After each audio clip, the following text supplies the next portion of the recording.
وہ ہولناک اور خون منجمد کر دینے والی چیخ تھی جو جنگل کے وسط سے اٹھی تھی۔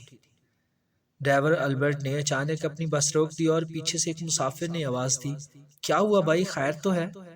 خاموشی سے اپنی سیٹ پر بیٹھے رہو۔ البرٹ نے اسے لاپرواہی سے جواب دیا۔ اس نے چابی گھما کر دوبارہ گاڑی سٹارٹ کرنے کی کوشش کی پر وہ ناکام رہا۔ وہ ایک کھٹارا بس تھی جس کے شیشے تک ٹوٹے ہوئے تھے۔ اس نے اپنی گاڑی مکینک کو دی تھی جیسے ٹھیک ہونے میں 2-3 دن لگ سکتے تھے، لیکن آج اسے مسافروں کو ان کی منزل تک پہنچانا تھا جس کے لیے انہوں نے اسے پہلے سے بک کروایا ہوا تھا۔ اس نے دوبارہ چابی گھمائی پر ناکام رہا۔ پھر اس نے اپنی بندوق اٹھائی جو سفر کے دوران وہ ہمیشہ اپنے پاس رکھتا تھا۔ وہ گاڑی سے اترا۔ آسمان پر پورا چاند چمک رہا تھا جس کی زرد روشنی جنگل اور اس علاقے کو اور زیادہ خوفناک بنا رہی تھی۔ یہاں کے درخت ایک دوسرے سے کچھ زیادہ ہی قریب تھے، اتنے قریب کہ ان کی شاخیں آپس میں الجھی ہوئی تھی۔ ٹھنڈی ہوا کی ایک لہر اسے لگی اور اس نے چھرچری لی۔ وہ چیخ کسی خوفناک بھیڑیے کی تھی، مگر نہیں، بھیڑیے اس طرح نہیں چیخا کرتے۔ ہاں، ممکن ہے کوئی آدمی کوشش کر رہا ہو ایسی آواز نکالنے کی۔ اچانک وہ چیخ اسے پھر سے سنائی دی۔ اس کے رونگٹے کھڑے ہو گئے۔ وہ ڈرنے والا آدمی ہرگز نہیں تھا۔ دنیا کی کوئی بھیانک سے بھیانک چیز اسے خوفزدہ نہیں کر سکتی تھی۔ اس کے اعصاب فولادی تھے۔ ڈرائیوری کے علاوہ وہ ایک بہترین شکاری رہ چکا تھا۔ اس طرح کے جنگلوں میں سینکڑوں خطرات، ہزاروں حادثے اور ان گنت بلائیں اس نے دیکھی تھی، لیکن آج اس گاؤں کے جنگل میں پرسرار آوازوں سے اس پر لرزہ طاری ہو گیا تھا۔ اس مرتبہ آواز زیادہ گونجدار، واضح اور صاف تھی، جیسے بہت ہی قریب سے آئی ہو۔ البرٹ نے محسوس کیا کہ آواز کچھ اور قریب آ گئی ہے، یا ممکن ہے کہ یہ اس کا وہم ہو۔ اس نے پوری قوت ارادی سے کام لے کر بندوق مضبوطی سے تھام لی اور تن کر کھڑا ہو گیا۔ اس کی نگاہوں کے سامنے درختوں کا جھنڈ تھا جن کے اوپر فضا میں چمگادڑیں خاموشی سے چکر کاٹ رہی تھیں۔ ایک دو بار وہ چمگادڑیں اس کی طرف بھی آئیں لیکن ڈر کر آگے نکل گئی۔ اس نے چمگادڑوں کی آنکھوں میں بھی چاندنی چمکتی دیکھی۔ وہ ایک بہادر انسان تھا۔ اس کے دوست اسے طاقتور اور خطرناک کھلاڑی سمجھتے تھے، لیکن اب اس بھیانک آواز کی وجہ سے اس کی حالت خراب ہو رہی تھی۔ اسے خود شرم آ رہی تھی۔ اچانک اسے ایک درخت کے سفید سا کچھ نظر آیا۔ وہ چیز حرکت کرتی ہوئی محسوس ہو رہی تھی۔ ایک لمحے کو اسے اپنی آنکھوں پر دھوکے کا گما ہوا، مگر نہیں، وہاں ضرور کوئی موجود تھا۔ تبھی سے یاد آیا اس جنگل کے بارے میں اس نے طرح طرح کی کہانیاں سن رکھی ہیں کہ یہ جنگل عصیب زدہ ہے، لیکن وہ ایسی باتوں پر یقین نہیں رکھتا تھا، اور وہ ان لوگوں پر ہنس دیا کرتا تھا جو اسے ایسی کہانیاں سناتے تھے۔ این اسی لمحے بادلوں کے آوارہ ٹکڑے نے چاند کا چہرہ ڈھانپ دیا اور البرٹ کو اپنے سامنے اندھیرے میں کچھ چمکدار آنکھیں نظر آئیں جن کا رنگ گہرا زرد تھا۔ وہ آنکھیں اسے گھور رہی تھی۔ البرٹ نے اسے دیکھ لیا کہ وہ کوئی خوفناک بھیڑیا ہے، کوئی بلہ ہے، چیتا ہے یا کوئی درندہ ہے۔ وہ فیصلہ نہ کر سکا کہ ان میں سے کون سا جانور ہے، کیونکہ اندھیرے میں اس کا صرف سر اور پیشانی نظر آ رہے تھے۔ بادلوں کا ٹکڑا چاند کے چہرے سے ہٹ گیا۔ البرٹ کی اب اس پر جب نظر پڑی تو وہ چونک کر 2 قدم پیچھے ہٹ گیا۔ اس کے جسم میں سنسنی دوڑ گئی، کیونکہ اب اس درندے کا بقیہ جسم بھی نظر آ رہا تھا جو کسی آدمی سے ملتا جلتا تھا۔ اس درندے نے اپنا سر اوپر اٹھایا اور ایک خوفناک آواز نکالی۔ البرٹ کا دل اچھل کر حلق میں آ گیا، کیونکہ اس کے سامنے کوئی درندہ نما انسان یا پھر کوئی انسان نما درندہ تھا، اور یہ لوگ انہیں بھیڑیا نما انسان کہتے تھے۔ اس کے بارے میں کافی کچھ سن رکھا تھا۔ یہ انسان خون کے پیاسے ہوتے ہیں اور آدم خور ہوتے ہیں۔ البرٹ ایسے جانوروں کی کہانیوں پر ہنستا تھا، مگر آج وہ خود اپنی آنکھوں سے ایک بھیڑیا نما انسان کو دیکھ رہا تھا۔ البرٹ نے کانپتے ہاتھوں سے اس کا نشانہ لیا اور لبلبی دبا دی۔ بندوق کی آواز سے مسافر بھی بس سے اترنے لگے۔ البرٹ نے چیختے ہوئے نے کہا کہ گاڑی میں بیٹھے رہو۔ البرٹ نے پلٹ کر دیکھا تو اس جانور کی آنکھیں یکدم سرخ ہو گئی جیسے آگ کے 2 دہکتے ہوئے انگارے۔ اچانک پورا جنگل بھیڑیوں کی آوازوں سے گونج اٹھا۔ البرٹ چاروں طرف دیکھنے لگا۔ ان بھیڑیوں کی تعداد کچھ زیادہ تھی اور لگتا تھا کہ وہ چاروں طرف سے انہیں گھیرے ہوئے ہیں۔ یا خدایا رحم فرما۔ اس نے اپنے سینے پر سلیب کا نشان بنایا اور اچانک اس ولف کے پیچھے سے ایک اور بھیڑیا نمودار ہوا۔ اس نے اپنا سر اٹھا کر ایک چیخ نکالی، دوسرے ہی لمحے وہ اچھلا اور گھاس کو چیرتا ہوا جارحانہ انداز سے البرٹ کی طرف لپکا۔ البرٹ نے اپنے اوسط خطا نہ ہونے دی اور تیزی سے بندوق میں کارتوس بھرے اور اس بھیڑیے کا نشانہ لے کر فائر کر دیا۔ گولی ٹھیک نشانے پر لگی، لیکن وہ بھیڑیا اتنی تیزی سے دوڑتا ہوا آ رہا تھا کہ وہ البرٹ کے اوپر آ کر گرا۔ البرٹ کے ہاتھ سے بندوق گر گئی، لیکن البرٹ نے پھرتی کا مظاہرہ کرتے ہوئے تیزی سے بندوق اٹھا لی اور الٹی کر کے پوری قوت سے اس بھیڑیے کی کھوپڑی پر دے ماری۔ یہ ضرب اتنی شدید تھی کہ اگر شیر پر پڑتی تو وہ بھی لڑکھنا کر دور جا گرتا۔ دور کھڑا وہ انسان نما بھیڑیا مسکراتا ہوا یہ سب تماشا دیکھ رہا تھا۔ پھر اس کے پیچھے دو اور بھیڑیے البرٹ کی طرف بھاگے۔ البرٹ نے دوبارہ اپنی بندوق میں کارتوس بھرے، لیکن اب وہ جان چکا تھا کہ وہ اکیلا ان کا مقابلہ نہیں کر سکتا۔ مسافروں کی بھی چیخو پکار شروع ہو گئی تھی، لیکن البرٹ ان کی پرواہ کیے بغیر پلٹ کر بے تحاشا بھاگا۔ اس کے پیروں میں جیسے پر لگ گئے ہوں۔ مسافروں کو وہ بھیڑیے کے آگے چارے کے طور پر چھوڑ کر اپنی جان بچانے کے لیے برق رفتاری سے بھاگا۔ ایک بار اس نے پلٹ کر بھی دیکھا تھا۔ وہ خونخوار بھیڑیے بس کے ٹوٹے ہوئے شیشوں سے بس میں داخل ہو گئے تھے۔ وہ اندر دھند دوڑتا ہوا اونچی نیچی جھاڑیوں کو پھلانگتا ہوا نہر کی طرف جا رہا تھا جو اس نے راستے میں آتے ہوئے دیکھی تھی، اور اس نے سن رکھا تھا کہ بھیڑیے یا کسی بھی آسیبی بلاؤں سے جان چھڑانی ہو تو بلا تامل پانی کے اندر خود کود پڑو، کیونکہ انسان، بھیڑیا اور خون اشام بلائیں پانی کو عبور نہیں کر سکتی۔ اور خوش قسمتی سے وہ اس وقت نہر کے سامنے موجود تھا۔ وہ ہر قیمت پر اپنی جان بچانا چاہتا تھا، کیونکہ اسے معلوم تھا کہ اگر وہ ان بھیڑیوں کے ہاتھ زخمی ہوا یا مارا گیا تو وہ خود بھی بھیڑیا بن جائے گا۔ یہ سوچ کر اس نے نہر میں چھلانگ لگا دی۔ صبح صبح دروازہ زور سے بجنے پر جارج کی آنکھیں کھلی۔ لگتا ہے کیتھرین آ گئی، وہ آنکھیں ملتا ہوا بڑبڑایا۔ جارج اپنے گاؤں کا اکلوتا طبیب تھا اور آج اس کی بڑی بہن کیتھرین اپنے شوہر کے ساتھ شہر سے گاؤں آنے والی تھی۔ وہ جلدی سے دروازے کی طرف لپکا، لیکن دروازے پر کیتھرین نہیں بلکہ کوئی اور تھا، اور اس آنے والے نے جو اسے پیغام دیا وہ یہ سن کر کانپ اٹھا۔ وہ تیزی سے بھاگتا ہوا واپس اپنے کمرے میں آیا، اپنا بیگ اٹھایا۔ شور سے اس کی بیوی آنکھ کھل گئی۔ کیا ہوا، خیر تو ہے؟ اس کی بیوی نے پوچھا، لیکن اس نے اپنی بیوی کو کوئی جواب نہ دیا اور تیزی سے اپنے استبل سے اپنا گھوڑا تیار کیا اور گرجا گھر کی طرف روانہ ہو گیا۔ اس کی بیوی اسے گھبراہٹ کے عالم میں دیکھتی رہ گئی۔ آج گرجا گھر پر بہت رش تھا، اتنا رش تو اتوار کی عبادت پر نہیں ہوتا۔ جارج لوگوں کو چیرتا ہوا آگے بڑھا۔ گاؤں کا اکلوتا طبیب ہونے کی وجہ سے سب اسے جانتے تھے، اس لیے وہ اسے راستہ دے رہے تھے۔ چرچ میں داخل ہو کر وہ ایک رہبر سے ملا جو اسے خانگاہ کی طرف لے گیا۔ یہاں چرچ کے کونسل کے ممبروں کے ساتھ پادری انتھونی رہبیرت کا چوگا پہنے کھڑا تھا۔ اس طرف آیا۔ مجھے بہت افسوس ہے مسٹر جارج، مرنے والوں کی روح پر خدا اپنی رحمتیں نازل کرے۔ کیا دونوں وہ بھی مر چکے ہیں؟ جارج نے اپنی بہن اور بہنوئی کے بارے میں پوچھا۔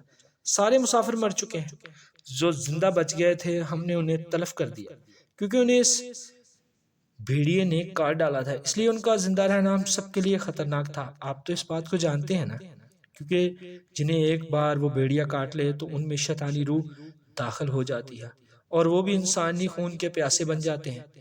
یہ سن کر جارج کی آنکھوں میں آنسو آ گئے۔ لیکن کیتھرین کو ہم نے ابھی تک تلف نہیں کیا، کیونکہ کیتھرین زندہ ہے۔ ہاں، فی الحال اسے زندہ رکھا گیا ہے کیونکہ اس کے پیٹ میں 9 ماہ کا بچہ ہے، اور خدا کسی معصوم اور بے گناہ پر ظلم کرنے سے ہمیں روکتا ہے۔ رات فائرنگ کی آواز پر پولیس اور ہمارے آدمی جائے وقوع پر پہنچ گئے تھے۔ یہاں اس بد نصیب بس کے مسافروں کو ہم نے بچانے کی بہت کوشش کی، لیکن وہ سب مارے گئے۔ کیا میں کیتھرین سے مل سکتا ہوں؟ جارج نے بے تابی سے پوچھا۔ ضرور ملو میرے بیٹے، لیکن ذرا اس سے فاصلے پر رہنا، فادر نے اسے کہا۔ جارج خانقاہ کے کمرے میں داخل ہوا۔ یہاں بسترے پر کیتھرین لیٹی ہوئی تھی، اس کے ہاتھوں اور پیروں کو لوہے کی زنجیروں سے باندھ دیا گیا تھا۔ جارج! کیتھرین جارج کو دیکھ کر چیخ اٹھی۔ کیتھرین میری پیاری بہن، مجھے معاف کر دو، میں تمہاری مدد کو نہ پہنچ سکا۔ جارج، کیا یہ لوگ مجھے مار دیں گے؟ کیتھرین نے کانپتے ہوئے پوچھا، اور جارج اسے کوئی جواب نہ دے سکا۔ وہ بے بسی سے مسکرائی اور افسردہ ہوتے ہوئے کہا، ہاں، یہ لوگ مجھے مار دیں گے، اور میں نے اب جینا بھی نہیں چاہتی۔ میں اپنے شوہر کے پاس جانا چاہتی ہوں، لیکن تم مجھ سے ایک وعدہ کرو۔ پھر اس نے اپنے پیٹ پر ہاتھ رکھا۔ جارج افسردہ ہو کر سوالیہ نظروں سے اسے دیکھنے لگا۔ ہاں، وعدہ کرو تم میرے بچے کی حفاظت کرو گے، اسے کوئی آنچ نہیں آنے دو گے۔ اسے کہنا اس کی ماں نے اسے دیکھ نہ سکی، لیکن وہ ہمیشہ اسے یاد کرے گی، اسے پیار کرتی رہے گی۔ وعدہ کرو جارج، یسوع مسیح کی قسم کھا کر وعدہ کرو، کیتھرین نے روتے ہوئے کہا۔ میں وعدہ کرتا ہوں میں اس کی حفاظت کروں گا۔ جارج بھی اپنے آنسو نہ روک سکا۔ اچانک کمرے میں نین کے ساتھ ایک دائی داخل ہوئی، جس کے ہاتھ میں تولیہ اور گرم پانی کا ٹب تھا، اور ان دونوں نے جارج کو باہر جانے کے لیے کہا۔ جارج باہر نکلا تو دروازہ بند کر دیا گیا۔ وہ بے چینی سے ٹہلنے لگا اور بچے کے بارے میں سوچنے لگا۔ خدا جانے بچہ کیسا ہوگا۔ اسے ایسا لگ رہا تھا جیسے وقت تھم گیا، ایک ایک لمحہ پہاڑ ہوتا رہا۔ کمرے سے کیتھرین کی فلک شگاف چیخوں کی آواز آ رہی تھی۔ خوف سے جارج کا دل بیٹھے جا رہا تھا۔ پھر بند کمرے کے پیچھے باریک سے بچے کی رونے کی آواز آئی۔ کمرے کا دروازہ کھلا اور نین تولیہ میں لپیٹے ہوئے بچے کو لے کر باہر نکلی۔ اس نے جارج کی طرف دیکھا اور سیدھی اس کے پاس آئی۔ بیٹا ہوا ہے مسٹر جارج۔ جارج نے بچے کو دیکھا۔ بچہ بہت ہی خوبصورت تھا، گلاب کی طرح تھا۔ اس نے اسے بچا لیا اور گرجا گھر سے واپس جانے لگا۔ تو پیچھے سے فادر نے اسے آواز دی، کیا آخری بار کیتھرین سے نہیں ملو گے؟ مجھ میں اس کا سامنے کرنے کی ہمت نہیں فادر۔ جارج نے اس کی طرف دیکھتے ہوئے کہا، مجھے بہت افسوس ہے مسٹر جارج، ہمارے گاؤں میں اس شیطان نے پہلی دفعہ حملہ کیا ہے۔ اس سے پہلے مختلف جگہ سے اس کے حملوں کی اطلاعات ملتی تھی، ہوتی رہتی تھی، لیکن ہم نے انتظامیہ اور مشینری کو خط لکھ دیا، اس معاملے کو دیکھ لیں۔ خدا نے چاہا تو جلد اس شیطانی بھیڑیے کو ختم کیا جائے گا جو انسانی خون سے اپنی پیاس بجھاتا ہے۔ آمین۔ جارج نے اپنے سینے پر سلیب کا نشان بنایا۔ گھر پہنچنے کر اس نے بیوی کو وہ بچہ دے دیا اور اسے ساری صورتحال بتا دی تو وہ بھی غمزدہ ہو گئی۔ ان دونوں کی اپنی کوئی اولاد نہیں تھی۔ مارتھا اس بد نصیب بچے کو اپنی گود میں لے کر حیرت سے اسے دیکھنے لگی جو گول گول آنکھوں سے اسے دیکھ رہا تھا۔ کتنا پیارا بچہ ہے نا؟ اس نے ابھی سے اپنا سر اٹھا لیا، کیا مطلب؟ جارج نے سوالیہ نظریں سے پوچھا۔ بھائی بچہ تقریباً 4 ماہ تک اپنی گود گردن سنبھالتا نہیں، یعنی تم اب انہیں اٹھاؤ تو تمہیں اپنا ایک ہاتھ اس کے سر کے نیچے رکھنا پڑے گا کہ کہیں بچے کی گردن ڈھلک نہ جائے، اور دیکھو اس نے ابھی سے اپنا سر بغیر کسی سہارے کے اٹھا لیا۔ جارج حیرت سے بچے کو دیکھنے لگا اور پھر بولا، کچھ بچوں میں اتنی طاقت ہوتی ہے کہ یہ کوئی نئی بات نہیں ہے۔ پھر وہ اپنے کمرے میں آ کر لیٹ گیا اور کیتھرین کے بارے میں سوچنے لگا۔ کتنی بے دردی سے اسے زندہ جلا دیا گیا ہوگا۔ ایسے لوگوں کو ان کے دل کی جگہ میں کیل ٹھونک کر مار دیا جاتا ہے، کہیں وہ دوبارہ زندہ نہ ہو جائے، اور پھر انہیں جلا کر تلف کر دیا جاتا ہے۔ وقت گزرتا رہا، انہوں نے بچے کا نام لوکس رکھا جو اب 2 سال کا ہو چکا تھا۔ دونوں نے محسوس کیا کہ لوکس غیر معمولی بچہ ہے۔ وہ کبھی روتا نہیں تھا اور نہ انہیں تنگ کرتا تھا، بس ہنستا اور مسکراتا رہتا تھا، گھر کی مرغیاں اور اس کے چوزوں کے پیچھے دوڑتا رہتا۔ اس کی آنکھیں بہت خوبصورت تھی اور ان میں ایک خاص بات تھی، اس کی بھویں گھنی اور ناک کے اوپر آپس میں ملی ہوئی تھی۔ گاؤں میں اب بھی لوگ بھیڑیے کے شکار کی داستان سنتے تھے۔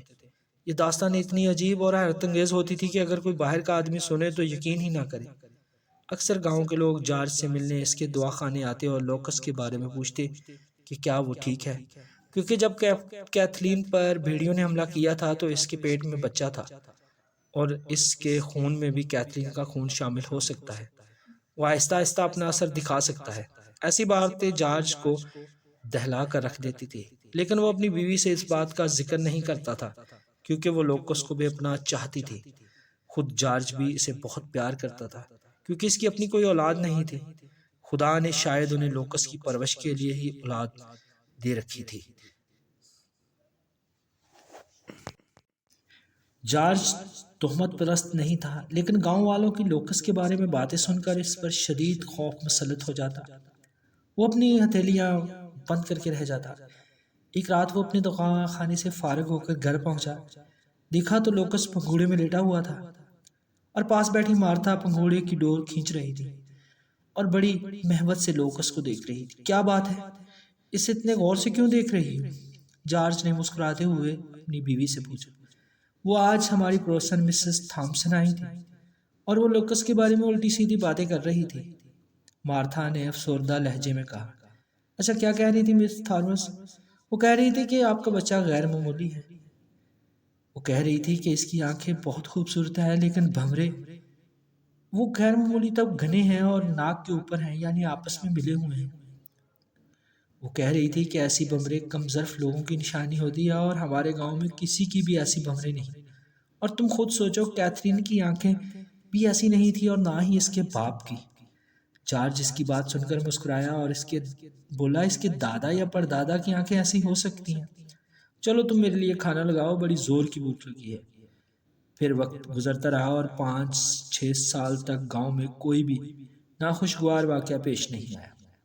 ایک رات جارج اور مارتھا اپنے کمرے میں سو رہے تھے تو اچانک لوکس کے چیخنے کی آواز آئی۔ پہلی بار لوکس کے چیخنے کی آواز سن کر وہ دونوں بخلا گئے اور بھاگ کر لوکس کے کمرے میں گئے۔ لوکس اپنے کمرے میں فرش پر بیٹھا ہوا تھا اور خوف سے کانپ رہا تھا۔ جارج کو دیکھتے ہی لوکس اس سے لپٹ گیا۔ کیا ہوا؟ کیا کوئی برا خواب دیکھا ہے میرے بیٹے نے؟ ہاں ماموں، میں نے بہت برا خواب دیکھا ہے۔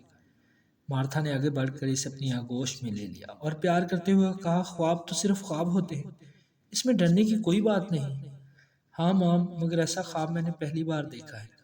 لوکس نے مسکراتے ہوئے آنکھیں پوچھتے ہوئے کہا، کیا خواب دیکھا تھا؟ جارج نے اس کی طرف دیکھتے ہوئے پوچھا۔ لوکس سوچتے ہوئے، ہاں ٹھیک سے یاد تو نہیں، مگر میں نے دیکھا میری 4 ٹانگیں ہیں اور میں ایک پہاڑ کی طرف دوڑتا ہوا جا رہا ہوں۔ پھر میں نے دیکھا وہاں ایک ہرنی کا بچہ ہے، میں نے اسے دبوچ لیا اور اس کی گردن پر دانت کاٹ دیے۔ یہ سن کر جارج پر جیسے بجلی گری۔ لوکس اس سے دوبارہ لپٹ گیا اور روتے ہوئے کہا، مجھے بہت ڈر لگتا ہے ماموں، اس طرح کے خواب تو ہر کسی کو آتے ہیں، اس میں گھبرانے والی کون سی بات ہے؟ تم سو جاؤ، جارج نے لوکس کے بالوں میں ہاتھ پھیرتے ہوئے کہا۔ بظاہر تو وہ پرسکون نظر آ رہا تھا لیکن اندر سے وہ خوفزدہ تھا۔ اس نے مارتھا کو لوکس کے ساتھ سونے کے لیے کہا اور اپنے کمرے میں چلا گیا۔ صبح لوکس اسکول جانے کے لیے تیار ہو رہا تھا۔ مارتھا نے ناشتہ لگایا۔ لوکس خوش خوراک تھا، سبزیوں کے مقابلے میں وہ گوشت بڑے شوق سے کھاتا تھا۔ آج بھی مارتھا نے اس کے لیے بیڑ کے پائے بنائے تھے جسے لوکس بڑے شوق اور مزے سے کھاتا تھا۔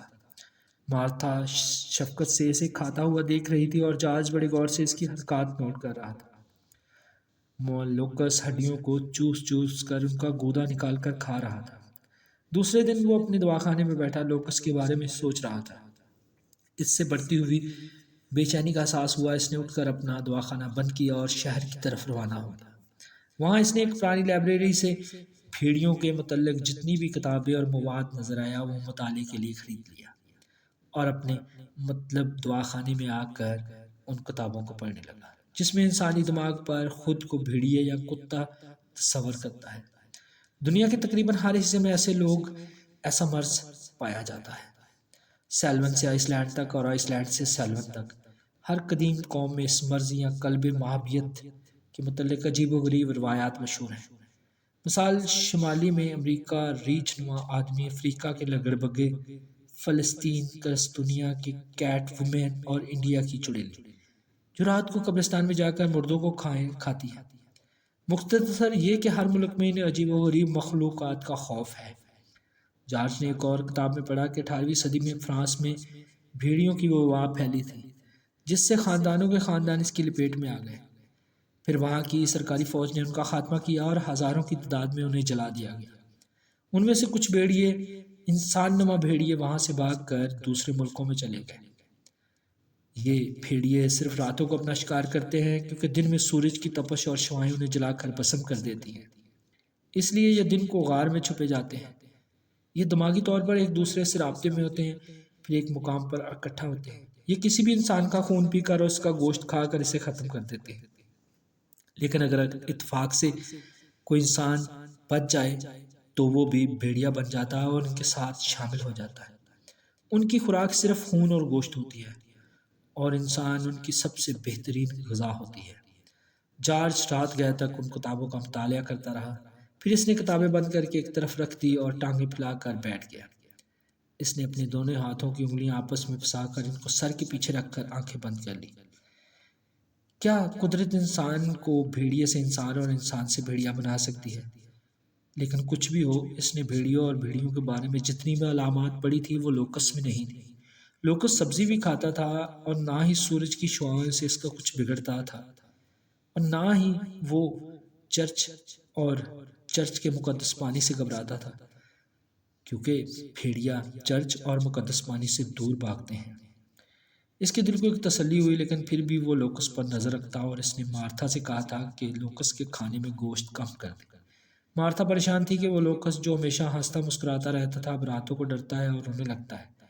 وہ ڈراؤنے اور خوفناک خوابوں کی شکایات کرتا ہے، لیکن جارج نے ہمت نہیں ہاری۔ وہ ماہر نباتات تھا، وہ دور دراز کے جنگلات سے جڑی بوٹیاں منگواتا اور لوکس کے لیے دوائیں بنا کر اسے دیتا۔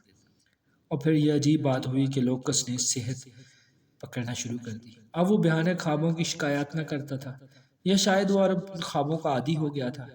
پڑھائی کے ساتھ ساتھ جارج اسے 2 گھنٹے کے لیے خانقاہ بھی بھیجتا تھا، یہاں وہ مذہبی تعلیم حاصل کرتا تھا۔ اس کا صرف ایک دوست تھا، مورس، جو اس کا ہم عمر اور کلاس فیلو تھا۔ وہ ایک غریب کسان کا بیٹا تھا، اور مورس گاؤں کے دوسرے لڑکوں کے ساتھ ریس کرتا، لیکن لوکس کا کوئی مقابلہ نہیں کر سکتا تھا۔ وہ جب بھی دوڑتا جیسے اس کے پاؤں میں پر لگ جاتے تھے۔ دوسرے بچے صرف اسے حیرت سے دیکھتے۔ لوکس اب 12 سال کا ہو چکا تھا۔ جارج اسے سکے باپ سے زیادہ محبت کرتا تھا، اس کا خیال رکھتا تھا۔ اس کا خواب تھا کہ وہ لوکس کو اعلیٰ تعلیم حاصل کرنے کے لیے لندن بھیجے گا، اور اس کے لیے اس نے ابھی سے رقم جمع شروع کر دی۔ ایک رات جارج اور مارتھا سو رہے تھے کہ اچانک کسی آہٹ سے جارج کی آنکھ کھلی۔ اسے کسی خطرے کا احساس ہوا۔ اس نے مارتھا کی طرف دیکھا جو گہری نیند میں سو رہی تھی۔ اسے لوکس کے کمرے سے عجیب آوازیں آ رہی تھیں۔ شاید لوکس نیند میں خراٹے لے رہا تھا، لیکن وہ خراٹوں کی آواز نہیں تھی۔ یہ تو ساں ساں کی آواز تھی، جیسے کوئی تھکا ہوا جانور ہانپتا ہے۔ وہ دبے قدموں دروازے کے قریب آیا اور دروازے پر کان لگا کر آوازیں سننے لگا۔ پھر یکدم جیسے خاموشی چھا گئی۔ اسے لگا جیسے اس جانور نے اس کی بو سونگھ لی، اور وہ خاموش ہو گیا۔ جارج کا دل زور زور سے دھڑکنے لگا۔ اے خدا رحم فرما! اس نے اپنے سینے پر سلیب کا نشان بنایا اور آہستگی سے دروازہ کھولا اور اندر داخل ہو گیا۔ لوکس اپنے بستر پر سو رہا تھا اور کمرے کی کھڑکی جو باہر کی طرف کھلتی تھی وہ کھلی ہوئی تھی۔ شاید اس دروازے سے ہوا کی آواز آ رہی تھی۔ اس نے لوکس کی چادر ٹھیک کی اور اس کے سر پر ہاتھ پھیرا۔ پھر وہ جیسے ہی واپس جانے لگا تو پیچھے سے لوکس نے آواز دی، ماموں! جارج چونک کر رک گیا اور پلٹ کر اسے دیکھا۔ کیا تم جاگ رہے ہو لوکس؟ نہیں انکل، میں سویا تھا، بس آپ کی آہٹ سن کر میں اٹھ گیا، لوکس نے بستر سے اٹھتے ہوئے کہا۔ مجھے ہر وقت تمہاری فکر رہتی ہے لوکس۔ ابھی میں نے کچھ عجیب آوازیں سنی تو تسلی کرنے کے لیے تمہارے پاس آ گیا۔ اب پریشان نہ ہو ماموں، بھیانک خواب تو مجھے اب بھی آتے ہیں، پر اب مجھے ڈر نہیں لگتا۔ میں خدا کی آیات پڑھتا ہوں، پھر دوبارہ مجھے نیند آ جاتی ہے۔ ہاں ویسے بھی یہ کوئی خاص مرض نہیں، اکثر لوگوں کو اس طرح کا مرض ہو جاتا ہے، ایسے خواب آتے ہیں۔ بہرحال خدا نے چاہا تو تم جلد اپنے خوابوں سے چھٹکارا حاصل کر لو گے۔ میں نے انہیں کچھ بتانا ہی نہیں۔ کیا تمہارے دوستوں کو سب پتہ ہے؟ نہیں انکل، میں نے انہیں کچھ بتایا ہی نہیں۔ ٹھیک ہے، کبھی بھول کر بھی اپنے دوستوں سے ان خوابوں کے متعلق ذکر نہ کرنا۔ یوں وقت گزرتا گیا۔ کم عمر لڑکوں میں پھر لوکس بڑھ کر جوانی میں تبدیل ہو گیا۔ اس کی عمر کے ساتھ ساتھ اس کا حسن اور ذہنیت بھی بڑھتی گئی۔ 21 سال کی عمر میں وہ اس قدر حسین تھا کہ معلوم ہوتا تھا کہ یونان کے قبل مسیح کے بت تراشوں نے جیسے لوکس کو ہی ماڈل بنا کر دوتا اپالو کا مجسمہ بنایا ہو۔ لوکس اور مورس کی دوستی بھی پورے گاؤں میں مشہور تھی۔ وہ دونوں پڑھائی کے ساتھ ساتھ خوب قوم مستی کرتے۔ وہ دونوں غریب ماں باپ کے بیٹے تھے، لیکن دونوں کے کچھ خواب اور تھے۔ وہ اعلیٰ تعلیم حاصل کرنے کے لیے لندن جانا چاہتے تھے، اور آخرکار ایک دن ان کا خواب پورا ہوا۔ لوکس اور مورس لندن جانے کے لیے اسٹیشن پر گاڑی کا انتظار کر رہے تھے۔ لوگ انہیں رخصت کرنے اسٹیشن تک آئے تھے۔ ابتدا نے جارج نے سوچا تھا کہ وہ خود لوکس کے ساتھ جائے گا، وہ اسے تنہا نہیں چھوڑنا چاہتا تھا، لیکن مورس کے باپ نے اسے سمجھایا کہ میں بعد میں بھی ان دونوں کو اکیلا ہی سب کچھ سنبھالنا ہے، تو اس وقت بھی دونوں کو اکیلے ہی جانے دیا جائے، جوان بچے ہیں، گم تھوڑی ہو جائیں گے۔ جارج کو مورس کے باپ کا مشورہ مناسب لگا اور لورس کے ساتھ جانے کا ارادہ ترک کر دیا، لیکن اس نے لوکس کو خوب نصیحتیں کی کہ وہ وہاں باقاعدگی سے چرچ جائے اور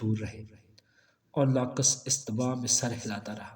مارتھا نے آگے بڑھ کر اس کے گال کا بوسہ لیا اور پھر مورس کی طرف دیکھتے ہوئے کہا، لوکس کا خیال رکھنا، وہ بہت بولا ہے۔ ارے آنٹی، یہ تو آپ لوگوں کے سامنے معصوم بنا پھرتا ہے، ورنہ میں اچھی طرح جانتا ہوں میں اس کا نہیں بلکہ یہ ہمارا خیال کرے گا، اور آپ ٹینشن نہ لیں، جس طرح یہ آپ کی آنکھ کا تارا ہے ویسے ہی یہ میرے بھی جگر کا ٹکڑا ہے۔ مورس نے شرارتاً کہا اور سب نے کہکا لگا دیا۔ خدا تم دونوں کی جوڑی سلامت رکھے، مارتھا نے مسکراتے ہوئے کہا۔ لندن پہنچ کر لوکس اور مورس نے ایک سرائے میں قیام کیا۔ یہاں ان کی ملاقات دوسرے طلباء سے ہوئی جو وہ بھی دوسرے شہروں اور گاؤں اور قصبوں سے ایڈمیشن کے لیے آئے تھے۔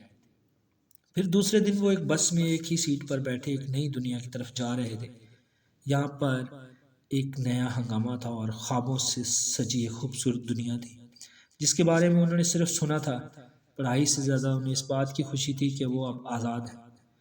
یہاں انہیں کوئی روکنے ٹوکنے والا نہ تھا۔ جب بس انہیں کالج کے قریب اتار کر آگے بڑھ گئی تو دونوں نے اپنے کاندھوں پر کتابیں اور ضروری اشیاء سے بھرے بیگ لٹکائے۔ بات بات پر ایک دوسرے کے ہاتھ پر ہاتھ مارتے ہوئے مسکراتے ہوئے کالج کی گیٹ پر پہنچے۔ کالج کی عمارت میں ہی ہاسٹل تھا۔ کالج اپنی عمارت کے ساتھ ساتھ تعلیمی لحاظ سے بھی ہائی لیول کا تھا۔ کالج میں بہت ہجوم تھا۔ لڑکے اور خوبصورت لڑکیاں ایسے ادھر ادھر پھر رہی تھی جیسے کوئی مچھلی منڈی ہو۔ بڑی مشکل سے انہوں نے اپنا ڈپارٹمنٹ تلاش کیا۔ کالج سے فارغ ہو کر وہ ہاسٹل میں آئے۔ اب شام کو ایک اور طالب علم جونی جو فرانس سے آیا تھا ان کا دوست بن چکا تھا اور اس ہی ہاسٹل میں اس کا کمرہ تھا۔ وہ ان کے کمرے میں آیا اور رات کے کھانے کا پروگرام بنایا گیا۔ ہلکی ہلکی بوندا باندی ہو رہی تھی، بہت سردی تھی۔ جونی نے ٹیکسی کو اشارہ کیا اور وہ لوگ روانہ ہو گئے۔ لوکس اور مورس کسی سستے ریسٹورنٹ میں جانا چاہتے تھے لیکن جونی نے انہیں کہا کہ آج کا کھانا میری طرف سے ہوگا۔ انہیں ایک عمدہ اور بہترین ریسٹورنٹ میں لے آیا۔ وہ ایک امیر باپ کا بیٹا تھا۔ کھانے سے پہلے وردی پوش ملازم نے ان کی ٹیبل پر شیمپین کی بوتل رکھی اور آرڈر لے کر چلا گیا۔ جونی ان دونوں کے لیے جام بنانے لگا۔ لوکس حیرت سے شیمپین کو دیکھنے لگا تو مورس اور جونی مسکرا کر اسے دیکھنے لگے۔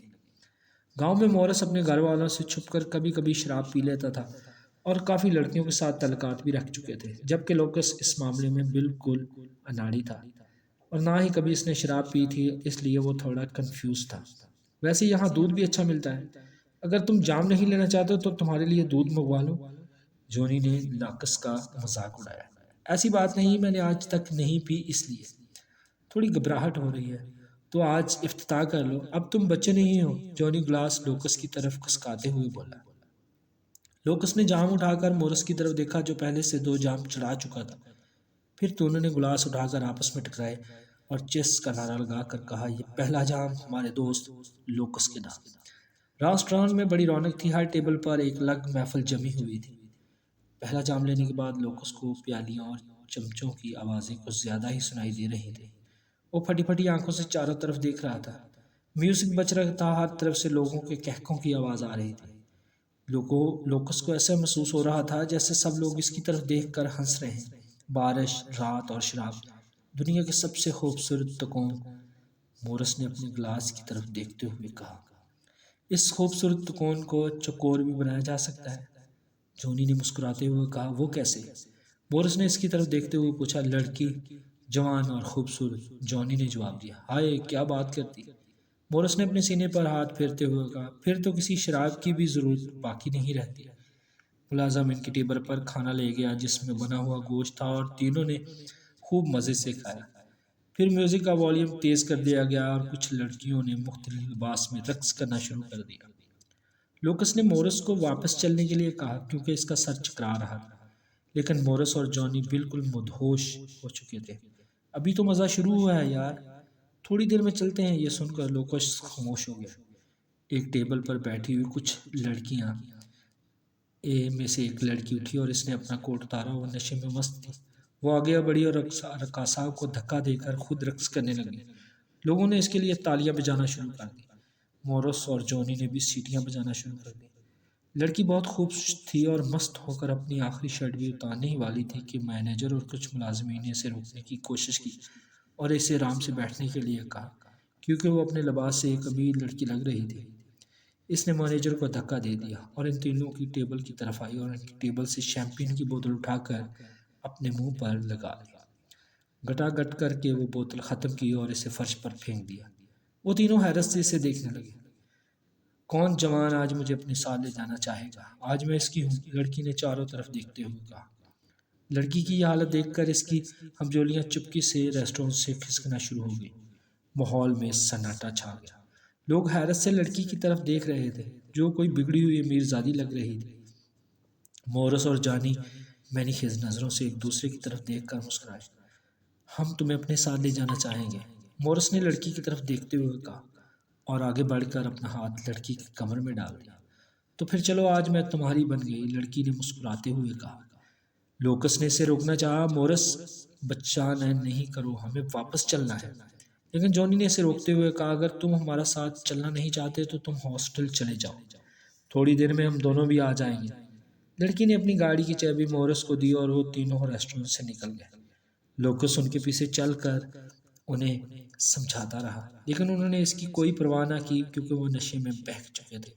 ان پر ہوس کا بھوت سوار ہو چکا تھا اور لوکس اپنے دوستوں کو جاتے ہوئے دیکھتا رہ گیا۔ اسے مورس پر سخت غصہ آ رہا تھا، لیکن وہ اس کی طبیعت سے واقف تھا۔ وہ مایوسی کے عالم میں ریسٹورنٹ سے باہر نکلا۔ اچانک اس کے قدم لڑکھڑائے تو وہ ریسٹورنٹ کی سیڑھیوں پر بیٹھ گیا۔ ہلکی ہلکی بارش اب بھی ہو رہی تھی۔ وہ ٹیکسی کا انتظار کرنے لگا۔ مجھے تمہارے دوستوں کی یہ حرکت سخت گھنونی لگی۔ اچانک لوکس کو اپنے پیچھے آواز آئی۔ اس نے پلٹ کر دیکھا تو کوئی آدمی تھا جس کی عمر کوئی 50 یا 55 سال ہوگی۔ وہ بلیک کوٹ اور اسی رنگ کی ٹوپی پہنے ہوئے تھا اور ریسٹورنٹ کے دروازے پر کھڑا تھا۔ لوکس اسے دیکھ کر کھڑا ہو گیا اور سوالی نظروں سے اسے دیکھنے لگا۔ میرا نام البرٹ ہے اور میں تمہارے ساتھ والی ٹیبل پر بیٹھا تم لوگوں کا تماشا دیکھ رہا تھا۔ کیا تم اسٹوڈنٹ ہو؟ جی ہاں، ہمیں بس کھانا کھانے آئے تھے، تھوڑی سی شراب اور یہ تماشا ہو گیا۔ اس طرح کے تماشے تو یہاں روز ہوتے رہتے ہیں۔ گناہوں کے فرشتے تو ان پر کہکا لگاتے ہوں گے۔ خدا نے انسان کو اشرف المخلوقات بنایا ہے، لیکن انسان تو جانور بن گیا ہے۔ کیا تم نے پہلے کبھی ایسی عورت دیکھی ہے جو اس طرح کھلے کھلے مردوں کو دعوت دیتی پھرے، وہ بھی مفت؟ لوکس حیرت سے اسے دیکھنے لگا۔ تم شاید مجھے کوئی سنکی بوڑھا سمجھ رہے ہوگے۔ البرٹ نے اسے کہا، نہیں سر، آپ میرے لیے محترم ہیں اور آپ تو مجھے کوئی پادری معلوم ہوتے ہیں۔ نہیں میرے بیٹے، میں کوئی پادری نہیں ہوں، میں تو بس تمہیں یہ سمجھانے کے لیے آیا تھا کہ تمہیں اپنے دوستوں کو روکنا چاہیے۔ تمہیں بھی ایسی لڑکی سے دور رہنا چاہیے، کیونکہ ایسی لڑکیاں جنسی ہوس کی مریض ہوتی ہیں۔ یہ ایک موذی مرض ہے اور ایسے لوگوں میں ایک درندہ چھپا ہوتا ہے۔ ایسے لوگ اپنی ہوس پوری کرنے کے لیے کسی کو بھی اپنا شکار بنا لیتے ہیں، یہاں تک کہ قبروں سے مردے نکال کر اپنی ہوس پوری کرتے ہیں، اور یہ خاص اور مانس کی نسل کی نشانی ہے۔ لوکس حیرت سے اسے دیکھنے لگا۔ تم ایگل ایجوڈنٹ انسٹیٹیوٹ کی طرف جاؤ گے نا؟ میں بھی اس طرف جا رہا ہوں، آؤ میں تمہیں وہاں تک چھوڑ دوں، ویسے بھی تمہاری طبیعت ٹھیک معلوم نہیں ہو رہی۔ لوکس نے کچھ دیر سوچا اور پھر اس کی گاڑی میں بیٹھ گیا۔ میں نے بدماشوں کے بارے میں اپنے ماموں سے سنا ہے، ہمارے گاؤں میں بھی ان کے بارے میں قصے سنے جاتے ہیں، لیکن اسے انسانی روپ میں آج تک کہیں بھی نہیں دیکھا۔ لوکس نے اس کی باتوں میں دلچسپی لیتے ہوئے پوچھا۔ البرٹ اس کی طرف دیکھ کر مسکرایا۔ میں بھی پہلے ان باتوں پر یقین نہیں رکھتا تھا، ان کو مخصوص قصے کہانیاں سمجھتا تھا، لیکن میں نے اس بدمانس کو، بھیڑیے کو اپنی آنکھوں سے دیکھا۔ میں اس رات کو کبھی نہیں بھول سکتا جب میں نے اس کا انسان نما شیطانی چہرہ دیکھا تھا۔ کالج کے گیٹ پر البرٹ نے گاڑی روک دی۔ اگر میں دوبارہ آپ سے ملنا چاہوں تو؟ لوکس نے گاڑی سے اترتے ہوئے پوچھا۔ سینٹ پال چرچ کے پاس ہی میرا مکان ہے، تم جس سے بھی میرا نام لوگے وہ تمہیں میرے گھر دکھا دیں گے۔ جی میں اپنی بیٹی کے ساتھ رہتا ہوں۔ اور پھر اس نے اپنی گاڑی آگے بڑھا دی۔ لوکس اپنے کمرے داخل ہوا۔ اس نے ٹائم دیکھا، رات کے 2 بج رہے تھے۔ مورس ابھی تک واپس نہیں آیا تھا۔ پہلی بار تھوڑی سی شراب پینے اور گوشت کھانے کی وجہ سے اسے متلی سی محسوس ہو رہی تھی۔ اس نے کمرے کی لائٹ بند کی اور سو گیا۔ لوکس کافی عرصے کے بعد وہ اسے آواز دوبارہ سنائی دی۔ بڑی عجیب بے قراری ہوتی تھی اس آواز میں، جو اسے اپنی طرف بلاتی تھی اور کھینچتی تھی۔ کوئی سحر، کوئی التجا ہوتی تھی اس آواز میں۔ اس نے اپنی آنکھیں زور سے بند کر لیں اور گلے میں پہنی ہوئی سلیپ کو اپنی مٹھی میں کر لیا اور دل ہی دل میں خدا کی آیتیں پڑھنے لگا۔ اس کے چہرے پر اضطراب اور کشمکش کے آثار پیدا ہوئے۔ اسے بے چینی اور گھٹن محسوس ہونے لگی اور دوسرے ہی لمحے وہ ایک چٹان پر کھڑا تھا اور خونخوار نظروں سے شہر کی روشنیوں کی طرف دیکھ رہا تھا۔ کافی عرصہ ہو گیا تھا اس نے انسانی خون سے اپنی پیاس نہیں بجھائی تھی۔ آج کا انسان بہت ترقی کر گیا ہے، اس نے ایسے ہتھیار بنا لیے ہیں کہ وہ ان کا مقابلہ نہیں کر سکتا تھا۔ اس نے چٹان سے چھلانگ لگائی اور تیزی سے جنگل کی طرف دوڑنے لگا۔ وہ جھاڑیوں کو چیرتا جا رہا تھا۔ اس کی رفتار پانی کے موج کی مانند تھی۔ اس کے قدم نہ زمین پر تھے نہ ہی ہوا میں تھے۔ دوڑتے دوڑتے وہ ایک جگہ رک کر وہ آئے گہرے گہرے سانس لینے لگا۔ اس کے منہ سے جھاگ نکل رہی تھی، اسے شکار کی بو آ رہی تھی۔ اچانک اسے ایک آہٹ سنائی دی۔ اس نے مڑ کر دیکھا، وہ ایک ہرنی کا بچہ تھا۔ اس نے تیزی سے اسے دبوچ لیا اور اپنے خونخوار دانت اس کی گردن میں گاڑ دیے، اسے جھنجھوڑ ڈالا۔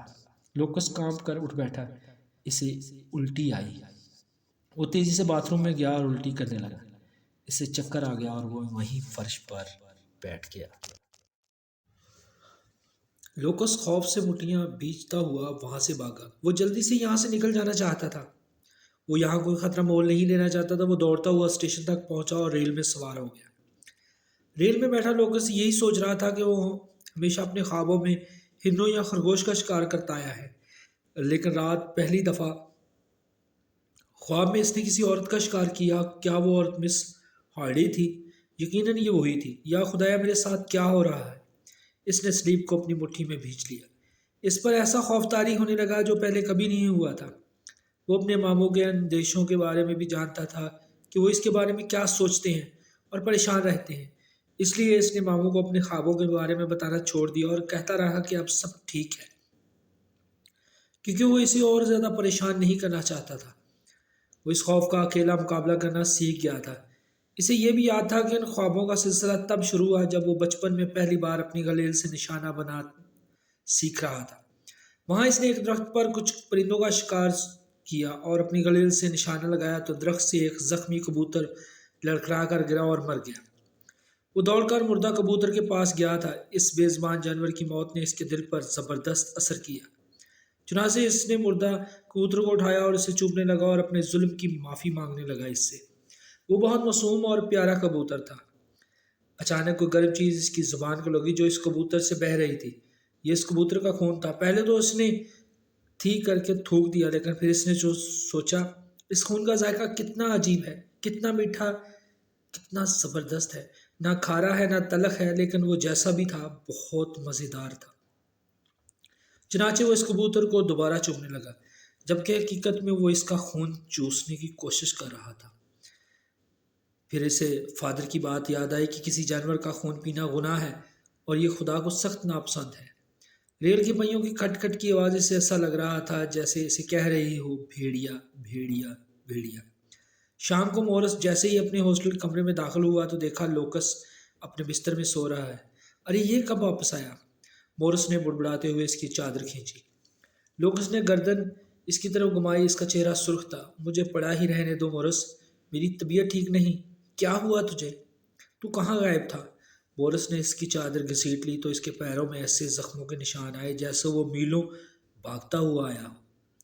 لوکس ہلکا سا کرا کر اٹھ بیٹھا۔ مورس، ایک مشکل آن پڑی ہے دوست۔ کیسی مشکل؟ جب لوکس نے اسے ساری صورتحال بتائی تو وہ بھی سوچ میں پڑ گیا اور اسے غور سے دیکھنے لگا۔ پھر اس کے قریب آ کے بیٹھ گیا۔ کیا تم واقعی صحیح کہہ رہے ہو یا مذاق کر رہے ہو؟ کیا میں نے کبھی تم سے اس طرح کا پہلے مذاق کیا ہے؟ لوکس نے سنجیدہ لہجے میں کہا۔ لیکن تم وہاں سے بھاگے کیوں؟ تمہیں وہاں پر رک کر پولیس کو اطلاع دینی چاہیے تھی۔ چلو اگر میں وہاں پولیس کو اطلاع دینے کے لیے رک جاتا تو پھر میں وہاں اپنی موجودگی کا کیا جواز پیش کرتا؟ کیا میں انہیں یہ بتاتا کہ میں وہاں مسز ہارڈی کے ساتھ رنگلیاں منانے آیا تھا؟ اس کمپلینٹ والے واقعے کی تو بعد میں ہمیں اچھی طرح جاننا بھی ہے، پھر ایک اور نئی مصیبت کھڑی ہو جاتی۔ لیکن اس حزام زادی کو سیراٹونیا جانے کی کیا ضرورت تھی؟ کیا اس کے پاس یہاں جگہ نہیں تھی؟ مجھے کیا پتا، شاید وہ یہاں مسٹر ہارڈی سے خوفزدہ ہو۔ تمہیں وہاں کس نے دیکھا تو نہیں؟ مورس نے۔ نہیں، وہ ریسٹ ہاؤس آبادی سے الگ ایک پہاڑی پر تھا۔ لوکس نے سوچتے ہوئے جواب دیا۔ چلو ٹھیک ہے، تم نہ گھبراؤ، جو ہوگا دیکھا جائے گا۔ کیا تم نے کھانا کھایا؟ مورس نے اسے تسلی دیتے ہوئے کہا۔ نہیں، میرا کھانے کو موڈ نہیں ہے۔ ٹھک ٹھک ٹھک، اچانک دروازہ بجنے لگا۔ جونی ہوگا، مورس بڑبڑاتے ہوئے دروازے کی طرف لگا۔ جب اس نے دروازہ کھولا تو حیران رہ گیا کیونکہ ایک خوبصورت لڑکی دروازے پر کھڑی تھی۔ کیا لوکس یہاں پہ رہتا ہے؟ لوکس حیرت سے لوکس کے پاؤں کو دیکھ رہا تھا اور دروازے سے ہٹ گیا۔ میں یہاں سے گزر رہی تھی تو سوچا تمہیں انوائٹ کرتی جاؤں۔ کل میری برتھ ڈے پارٹی ہے، کیا تم آؤ گے؟ وہ صوفیہ تھی اور مسکراتے ہوئے میری طرف آ رہی تھی۔ ہاں کیوں نہیں، میں ضرور آؤں گا۔ لیکن تمہاری آنکھیں کیوں سوج رہی ہیں؟ کیا تمہیں بخار ہے؟ ہاں، اس کی طبیعت ٹھیک نہیں، میں ابھی اسے ڈاکٹر کے پاس لے جانے والا تھا۔ صوفیہ نے مورس کی طرف دیکھا۔ اگر تم لوگ چاہو تو میرے ساتھ جا سکتے ہو، میرے پاس گاڑی ہے۔ ہاں یہ تو اور بھی اچھا ہے۔ ارے نہیں، تمہیں خواہ تکلیف ہوگی۔ کوئی تکلیف نہیں ہوگی، چلو میرے ساتھ۔ مورس اور صوفیہ ویٹنگ روم میں بیٹھے۔ لوکس ڈاکٹر یوسف کے کمرے میں بیٹھا تھا۔ اب تم کیسا محسوس کر رہے ہو؟ مجھے اکثر کچھ خوفناک قسم کے خواب آتے ہیں جن میں خون خرابہ ہوتا ہے اور میں خود کو کسی جانور کے روپ میں دیکھتا ہوں، اور میں اس وجہ سے بہت پریشان رہتا ہوں۔ لوکس نے ڈاکٹر کو اپنے دل کی بات بتائی۔ ڈاکٹر یوسف دھیرے سے ہنسا اور اپنی آنکھوں میں موجود چشمے کو ہلایا اور بولا، دیکھو بھائی، انسان بچپن میں جس طرح کے ماحول میں پلتا ہے، جس طرح کی باتیں سوچتا ہے، وہی چیزیں جوانی میں اس کو خوابوں میں نظر آتی ہیں۔ کیا تم بھوت پریت پر یقین رکھتے ہو؟ ہاں، کیونکہ ہمارے گاؤں میں کچھ اس طرح کے عجیب و غریب واقعات ہو چکے ہیں۔ تو میرا اندازہ درست نکلا۔ تو لوکس اسے سوالیہ نظروں سے دیکھنے لگا۔ مسٹر لوکس، تم ایک پڑھے لکھے نوجوان ہو، اس لیے میرا مشورہ ہے کہ حقائق کو ماروائے انداز میں مت سوچو، اور جس کیفیت کی تم بات کر رہے ہو اسے سلیپ پیرالائز کہتے ہیں، اور یہ بیماری ذہنی دباؤ کے شکار لوگوں کو ہوتی ہے۔ انہیں نیند کی حالت میں ایسی عجیب و غریب چیزیں نظر آتی ہیں جن کا اصل دنیا سے کوئی تعلق نہیں ہوتا۔ بہرحال میں نے تمہارے کچھ ٹیسٹ لیے ہیں، جب تک ان کی رپورٹ آ جائے میں کچھ دوائیں لکھ کر دے دی ہے تمہیں۔ کلینک سے فارغ ہو کر وہ دونوں واپس کے لیے روانہ ہوئے۔ رات کے تقریباً 10 بج رہے تھے۔ وہ دونوں آگے بیٹھے ہوئے تھے اور لوکس پیچھے بیٹھا ہوا تھا۔ پھر اچانک ایک جگہ سنسان پر گاڑی آ کر رک گئی، بند ہو گئی۔ کیا ہوا گاڑی کو؟ مورس نے پوچھا پیچھے سے۔ پتہ نہیں، کوئی گڑبڑ ہے شاید۔ اچھا میں دیکھتا ہوں۔ مورس اترا اور گاڑی کا بنٹ اٹھا کر چیک کرنے لگا۔ ہر چیز اپنی جگہ پر درست معلوم ہو رہی ہے، پھر بھی پتہ نہیں کیا وجہ ہے کہ گاڑی سٹارٹ نہیں ہو رہی۔ پھر انہوں نے صوفیہ کو دوبارہ چابی گھمانے کے لیے کہا، لیکن گاڑی پھر بھی سٹارٹ نہیں ہوئی۔ وہ پریشانی میں ادھر ادھر دیکھنے لگے لیکن کچھ سمجھ نہیں آ رہا تھا۔ صوفیہ گاڑی سے اتر آئی۔ گاڑی میں کوئی خرابی تو تھی نہیں، لیکن یہ ممکن تھا کہ اس کے اندر کوئی پیچیدگی آ گئی ہو۔ بظاہر تو گاڑی بالکل ٹھیک ہے۔ گاڑی کا کام تو میں بھی جانتا ہوں، لیکن بہتر یہی ہے کہ کسی مکینک کو تلاش کیا جائے۔ اس لیے اب تم دونوں یہاں ٹھہرو، میں پاس میں ہی کسی مکینک کو دیکھتا ہوں۔ مورس ان دونوں کی طرف دیکھتے ہوئے کہا، ٹھیک ہے۔ لوکس نے جواب دیا اور پھر یہ دونوں گاڑی میں آ کر بیٹھ گئے۔ تمہیں ڈر تو نہیں لگ رہا؟ لوکس نے مسکراتے ہوئے صوفیہ سے پوچھا۔ نہیں، تم جو میرے ساتھ ہو۔ لوکس مسکرا دیا۔ صوفیہ گاڑی میں بیٹھ گئی تو لوکس چاروں طرف دیکھنے لگا۔ اسے عجیب خیال آ رہے تھے، اسے ایسے لگ رہا تھا جیسے کوئی انہیں دیکھ رہا ہے۔ مورس انجن کھول چکا تھا، اب تو اسے انجن بند کرنے میں تھوڑا وقت لگنا تھا۔ ابھی وہ اپنی یہی کام کر رہے تھے کہ انہوں نے پھر صوفیہ کو بتایا کہ صوفیہ گاڑی کو سٹارٹ کرو۔ صوفیہ نے جیسے ہی گاڑی کی چابی گھمائی تو پہلے ہی بات پر گھمانے پر گاڑی ایک جھٹکے سے سٹارٹ ہو گئی اور وہ دونوں ہاسٹل کی طرف روانہ ہو گئے۔ کیا تم واپس اکیلی جاؤ گی؟ لوکس نے ہاسٹل کے گیٹ پر اترتے ہوئے کہا۔ میں یہاں سے اپنی دوست کے گھر جاؤں گی اور اسے اپنے ساتھ لے جاؤں گی، کیونکہ کل کی پارٹی کی تیاری بھی کرنی ہے۔ ٹھیک ہے، اپنا خیال رکھنا۔ مورس نے آنکھیں بند کیے اس کا جواب دیا۔ مسٹر ہارڈی کے معاملے میں مجھے کسی خطرے کی بو آ رہی ہے۔ اب تو یہ کل کے خبرات دیکھ کر ہی پتہ چلے گا۔ فی الحال یہ خیال ذہن سے ہٹا دو اور صوفیہ کے بارے میں سوچو۔ صوفیہ کا نام سن کر لوکس کے چہرے پر مسکراہٹ آ گئی۔ وہ مجھے بہت اچھی لگتی ہے، میں اس سے شادی کروں گا۔ اور یہی سب سوچتے ہوئے میں سو گیا۔ لوکس پھر وہی آواز اور اس کے چہرے پر کشمکش کے آثار نمودار ہوئے۔ ایک جنگ تھی جو وہ خود سے لڑ رہا تھا۔ دوسرے ہی لمحے وہ جنگل میں جھاڑیوں کو پھلانگتا ہوا دوڑ رہا تھا۔ انسانی خون اور گوشت کھانے کے بعد اب وہ اپنے جسم میں ایک طاقت محسوس کر رہا تھا۔ اچانک اسے شکار کی بو محسوس ہوئی اور وہ رک گیا۔ اس نے دیکھا سڑک پر ایک گاڑی رکی ہوئی ہے۔ ایک لڑکی اسے چابی گھما کر سٹارٹ کرنے کی ناکام کوشش کر رہی ہے۔ وہ گھبرائی ہوئی تھی اور مدد کے لیے آس پاس دیکھ رہی تھی۔ وہ خونخوار نظروں سے دیکھتا ہوا اس کی طرف بڑھا۔ لوکس نے اپنا سانس روک لیا اور اپنی پوری طاقت استعمال کرتے ہوئے جاگنے کی کوشش کرنے لگا، کیونکہ وہ اس لڑکی اور اس گاڑی کو پہچان گیا تھا۔ وہ صوفیہ تھی، لیکن وہ اٹھ نہیں پا رہا تھا۔ اس کا جسم سن ہو گیا تھا۔ ایک بار پھر وہ اپنی پوری قوت جمع کرتے ہوئے زور لگانے لگا۔ شاید یہ کیپسول کا اثر تھا کہ اس کی آنکھ کھل گئی۔ اس نے تیزی سے چادر اٹھا کر پھینک دی اور شوز پہنے اور دوڑتا ہوا ہاسٹل سے باہر نکل آیا۔ چوکیدار کی اس پر نظر پڑی تو اس نے چیخ کر کہا، ارے رک جاؤ، کہاں جا رہے ہو اس وقت؟ لیکن وہ انسنی کرتا ہوا بھاگ نکلا۔ اس کا سانس پھولے جا رہا تھا، منہ سے کیف بہہ رہی تھی، لیکن اس کے قدم نہیں رک رہے تھے۔ اب وہ اس سنسان پر سڑک پر تھا، یہاں صوفیہ کی گاڑی کو تلاش کرنا تھا۔ اسی لمحے دلخروش چیخ اٹھی۔ وہ اس چیخ کی طرف لپکا تو دیکھا صوفیہ کی گاڑی نظر آئی۔ وہ دوڑتا ہوا اس کے پاس آیا۔ صوفیہ اگلی سیٹ پر خون سے لت پت درد سے کرا رہی تھی۔ جب کسی کی نظر لوکس پر پڑی تو اس کی آنکھوں میں چمک آ گئی اور وہ چیخ اٹھی، لوکس! لوکس اس کے قریب آیا تو اس سی لپٹ گئی۔ اس کی گردن لڑکھڑا گئی۔ او خدایا، یہ کیا ہو گیا؟ یہ میں نے کیا کر دیا؟ وہ دہاڑے مار مار کر رونے لگا اور مدد کے لیے پکارنے لگا۔ اچانک سڑک کے دونوں طرف سے پولیس کی گاڑیاں نمودار ہوئیں۔ تیزی سے مسلح سپاہی گاڑیوں سے اترے اور ان کی بندوقوں کا رخ لوکس کی طرف تھا۔ دوسری طرف انسپکٹر یوحنا، جو سارڈینا میں مسٹر ہارڈی کے قتل کی تحقیقات کر رہے تھے، اسے رپورٹ میں بتایا گیا کہ روسٹ ہاؤس میں انسانی قدموں کے نشانات پائے گئے ہیں اور یہ وہی آدم خور ہوگا جس نے ماسٹر ہارڈی کو قتل کیا ہے۔ ٹھیک ہے۔ اچانک ایک سپاہی کمرے میں داخل ہوا۔ سر، وہ ٹیکسی ڈرائیور آیا ہے۔ ٹھیک ہے، اسے اندر بھیجو، انسپکٹر یوحنا نے کہا۔ وہ آدمی کمرے میں داخل ہوا تو انسپکٹر یوحنا نے اس سے پوچھا کہ کیا تم اس اجنبی کو پہچان سکتے ہو جس کو تم نے وہاں پہ ڈراپ کیا تھا؟ جی حضور، میں اس آدمی کو پہچان سکتا ہوں کیونکہ وہ دیکھنے میں بہت معصوم لگ رہا تھا۔ جی حضور، میں اسے ہزاروں لوگوں کے درمیان بھی پہچان سکتا ہوں۔ اس کی بری آنکھیں تھیں جس کی بھنوریں آپس میں ملی ہوئی تھیں۔ پولیس کی وین میں وہ ایک نئی منزل کی طرف جا رہا تھا۔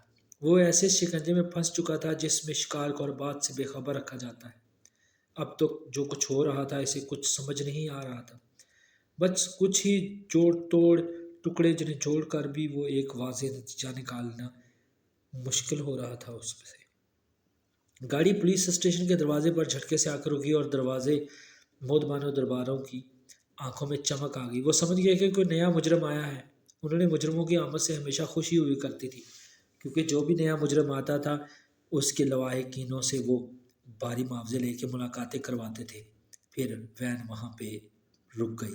ایک سپاہی پیچھے سے اترا اور اس نے دوسرے کو آواز دی کہ اسے باہر نکالو۔ تمام کے چہروں پر الجھن کے تاثرات تھے۔ پھر وہ جیسے ہی اس نے اس چین کو نکالا، کھینچا، تو ایک خوبصورت جوان اس پولیس وین سے باہر آ گرا۔ اس کے چہرے پر بے پناہ معصومیت تھی۔ دروازہ بند کر دو مائیکل، میں ذرا اس کے سوال پہچاؤں، موٹے سپاہی نے اپنے ساتھی سپاہی سے کہا۔ دربان میں نے خیز انداز میں ایک دوسرے کو دیکھنے لگے۔ چل، موٹے سپاہی نے اسے دروازے کی طرف دھکیلتے ہوئے کہا اور وہ گردن جھکائے اس کے ساتھ چلنے لگا۔ گوڈی، آج کسی چڑیا کو اٹھا لائے ہو؟ دربانوں میں سے ایک سپاہی نے موٹے سپاہی سے پوچھا۔ ابے یہ کوئی پنچھی نہیں، آدم خور ہے، آدم خور۔ تم لوگ اس سے دور ہی رہنا تو بہتر ہے۔ اگر یہ آدم خور ہے تو ہم اس سے بھی بڑے آدم خور ہیں، ہم تو اس کو بھی کھا جائیں گے۔ ایک سپاہی نے فقرہ کسا تو سب کہکے لگانے لگے۔ ابے چپ کرو سالو، یہ وہی ہے جس نے مسٹر ہارڈی کو بے دردی سے قتل کرنے کے بعد اس کا گوشت کھایا تھا، اور ابھی اس نے ایک اور لڑکی پر بھی حملہ کیا ہے۔ گوڈی نے پوری کہانی انہیں سنا ڈالی۔ وہ یکدم چپ ہو گیا اور حیرت سے لوکس کی طرف دیکھنے لگے۔ توبہ توبہ، کیا زمانہ آ گیا ہے، پر شکل سے تو یہ سالہ کتنا معصوم لگتا ہے۔ ایک اور سپاہی نے کہا۔ ہاں ٹھیک ہے، یہاں آ کر تو بڑے بڑے سرماؤں کا پیشاب نکل جاتا ہے، یہ کیا چیز ہے؟ گوڈی نے اسے ایک تاریک کوٹھی میں بند کر کے تالا لگا دیا اور لوکس اپنی قسمت کی ستم ظرفی پر غور کرنے لگا۔ اس کی حالت دیکھنے کے قابل تھی۔ اس کی آنکھیں ٹھہری ہوئی تھی۔ وہ خود کو صوفیہ کی موت کا ذمہ دار سمجھ رہا تھا۔ وہ اسی خیال سے ماحول سے بیگانہ سا تھا۔ اس کے چہرے پر ایک قسم کی اداسی اور دل گرفتہ سے آثار نمودار ہونے والے تھے۔ اسی لمحے کوٹھی کا دروازہ کھلا اور ایک انسپکٹر اندر داخل ہوا۔ اس کے ساتھ ایک مسلح سپاہی بھی تھا۔ وہ ایک ایماندار پولیس افسر تھا اور مجرم اس کے نام سے کانپتے تھے۔ اس نے جب بھی کوئی کیس اپنے ہاتھ لیا تھا تو اسے حل کر کے ہی چھڑا تھا۔ اس کی پوسٹنگ تو سارٹینا میں تھی، لیکن وہ مسٹر ہارڈی کے کیس کے سلسلے میں یہاں آیا ہوا تھا۔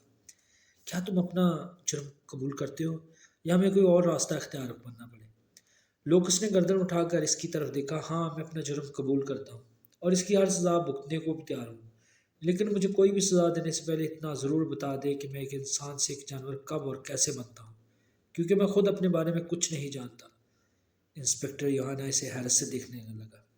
اسے لوکس کی آنکھوں میں گہرائی نظر آئی۔ لوکس کے جرم قبول کرنے کے بعد ملک بھر کے اخبارات میں اسے بھیڑیا کہا گیا۔ اس خبر کو مرچ مسالے کے ساتھ تفصیل سے لکھا گیا۔ وہ دریا کے کنارے آباد ایک چھوٹے سے گاؤں سے، جس کی ماں ایک بس میں سفر کے دوران خونخوار بھیڑیوں کے حملے کا شکار ہوئی تھی۔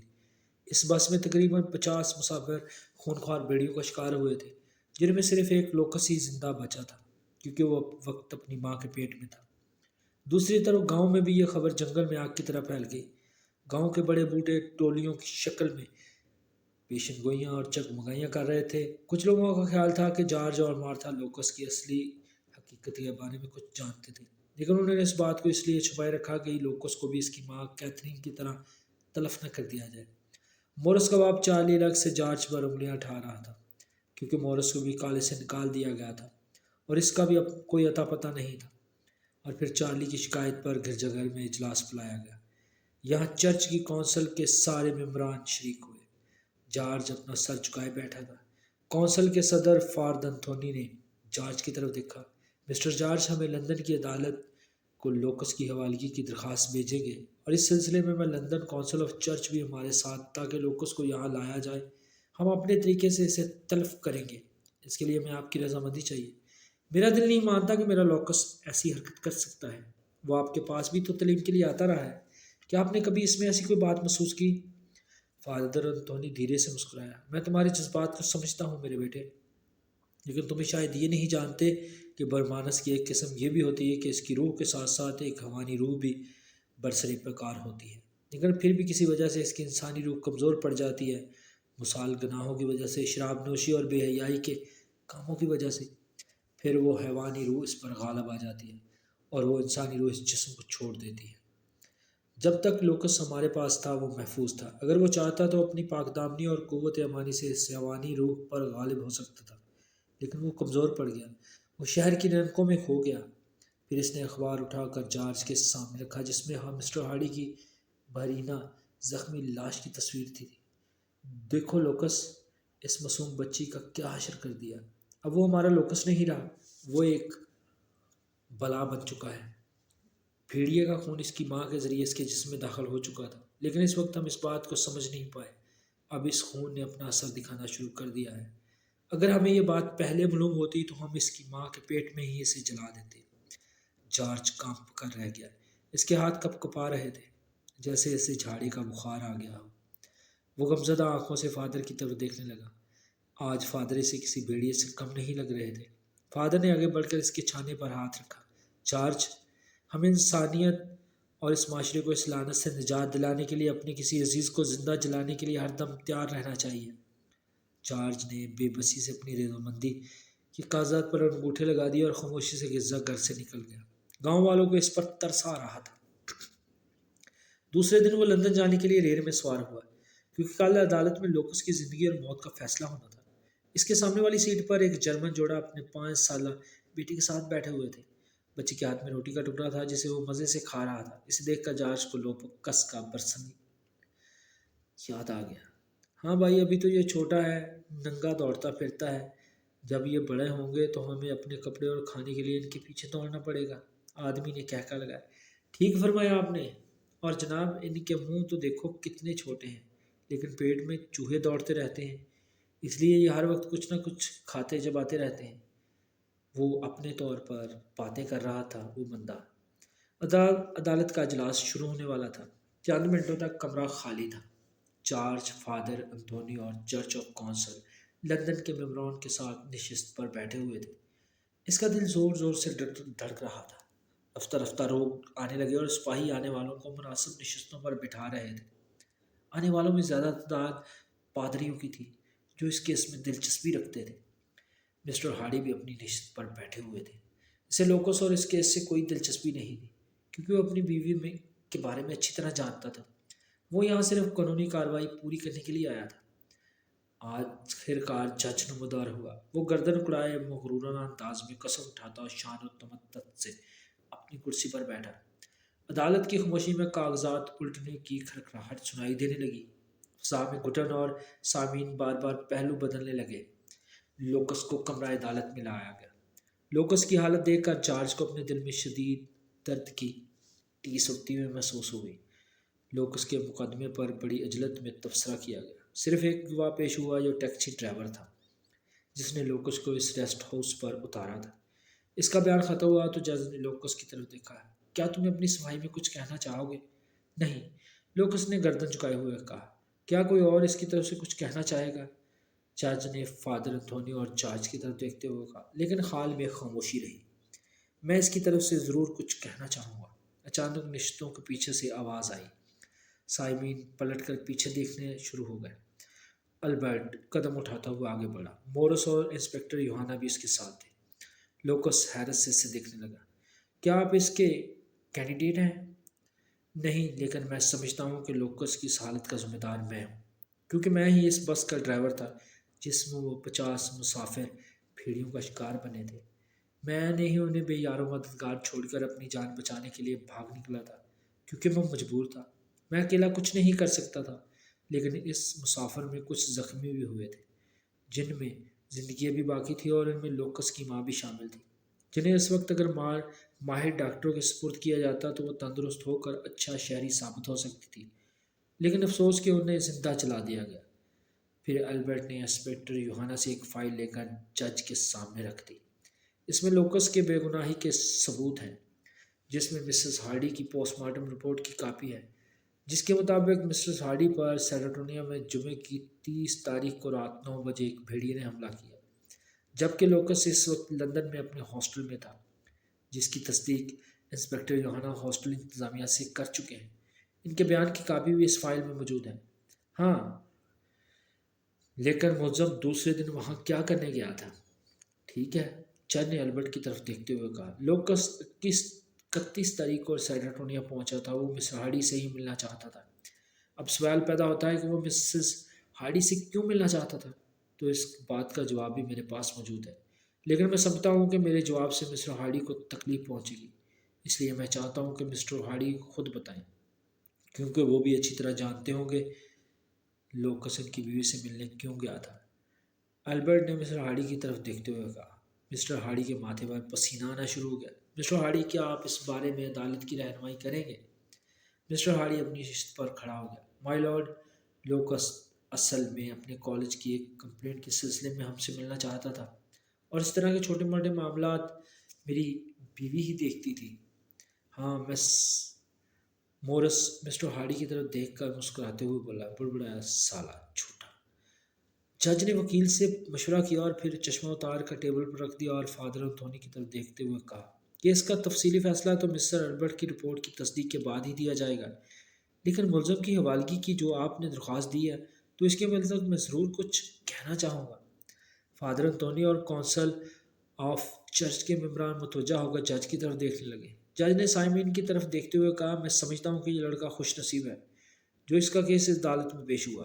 اگر یہ کیس کسی گرجا گھر یا کلس میں اب تک اس کے دل میں کھپا ٹھونک کر جلایا جا چکا ہوتا ہے۔ کلیسا روم نے اپنے وقت میں 300,000 مرد اور عورتوں کو مخصوص اس لیے جلا دیا گیا تھا کہ ان پر چڑیل اور بھوت ہونے کا شک کیا گیا تھا۔